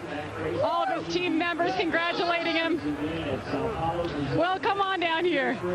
Holding his hands. I know it was a long, hard day. Will, you told me on Friday it was going to be the driver that was the most aggressive and the driver that could adapt to the changes. How much did you have to adapt to get this win today? That's exactly right. I mean, the tires went off so badly because they had pickup those last restarts. You saw what happened to Justin. Man, I almost lost it a couple of times too. And just so happy to get a Verizon car, a bigger points lead. The whole team worked really hard, and man, I just love winning. Well, you also told me this car after practice needed some work. How crucial was your team in getting this win? Yeah, I mean, this whole team works so well together, you know. Stops are good today, and yeah, we struggled in practice. We worked really hard, and this is the end result. Hey, you know, Ryan Briscoe said if you won, you have to bust out a rap song. That's a little secret about Will Power. I know. He keeps putting me on the spot, so I have to learn a rap, and my own rap. Hey, the more you win, the more we learn about you, right? Congratulations. Thank you. Let's go over to Vince Welch. Oh, what a, as you saw the euphoria of victory lane, and just the other end of that spectrum here with Justin Wilson. You had such a dominant car today at times. What happened first on the restart? I wish I knew. I went through turn 7 on that restart, and you know, Will had got by me. I was fine with that. I thought we'll live to fight another day, but went through turn 7. As I lifted off, I got sideways, so I got on the brakes and I just locked the rears. That was just my fault, I guess, on you know, just locked the rears all the way through the brake zone and just couldn't get them unlocked in time for the corner. At first I thought I got a puncture, like the left rear, but you know, I think it was just pickup. I got on the tire and just not done a good enough job to get them cleaned up before the restart. How do you keep in perspective the quality weekend that you guys had when you have the result that I know that you're not satisfied with? Well, it's tough. You know, everyone on Driving Reinbold Racing and you know, the guys on the Z-Line design car just deserve much better than that. You know, we've had such a great weekend. We've made some great strides throughout the weekend, and you know, to be leading it 15 laps from the end, and you know, just very disappointed, and you know, can't apologize enough. You know, that's as tough as it is on this track. It's easy to make mistakes, but at the end of the day, you know, I can only put that down to a driver error, and just want to put that behind me and move on. Thanks for the time, Justin. Rick DeBrule. Hey, kid. Yeah, from a driver who can't believe he didn't win the race to a driver who can't believe he finished third. I asked you how your car would do, and you said horrendous. So how does a horrendous car finish third? Well, it was just really tough conditions out there today. I think a lot of people had a hard time, you know, with the track and the marbles and everything else. But man, that was hard fighting. It was like qualifying the whole time, and you know, with all the attrition and all the chaos that was going on. I mean, cars were going off in front of us, behind us, all the yellows. It was hard to stay in a rhythm. But, you know, the guys did a great job, and we salvaged a good points finish today. And you were saying it was hard not to spin out in some locations, but you got just slightly off the line. Oh, yeah, I almost lost it 4 or 5 times and gathered it back up. Thankfully, I almost spun where Wilson did, too. So feel bad for him on that. But this is a great finish for Andretti Autosport. Great team, and, you know, I'm just happy to do it with this fresh outlook of the rest of the season and everything. It's looking good from here, so we'll just keep plugging away. We salvaged a good finish today. We're still looking for more wins this season, though. That's the agenda. Ryan Hunter-Reay finishing third with what he called a horrendous car. Well, he said that it's the toughest place to drive. You've got to be so hard on the wheel and right up on it. Final thoughts? Well, this series is getting so competitive right now, and obviously we've seen Penske and Ganassi dominate here, but we're also seeing a lot of other teams starting to catch up to those two superpower teams, and I think we'll see more of that as this year continues on. On the other side also, this is becoming a contact sport simply because it is so competitive, and you really have to muscle your way past the car that's in front. I look for a lot of fireworks here for the remaining races throughout the season. Well, let's talk about what's going to happen next week on the ESPN family of networks, because we're going to be opening up our NASCAR Sprint Cup Series at Indianapolis. It's the Brickyard 400 presented by Golden Corral. Our coverage starts at noon on on ESPN. For us, this is our final IndyCar telecast. From here on out, our friends over at Versus will take you through the championship, and we wish them all the best, Bob Jenkins and his entire team, as they'll take you home with their next race at Edmonton next week. Coming up next, you saw that there, the Open Championship today. And, of course, congratulations once more to a 4-time winner in the season, Will Power, our winner here at Toronto. Special thanks to our entire IndyCar crew for ESPN on ABC. And a special thanks to you, Scott Goodyear, Rick DeBrule, Jamie Little, Vince Welch, everybody that helps make all this happen for us. We've had a ball, and we'll look forward to seeing you next week from Indy. So for all of us, this is Marty Reed. Till we meet again.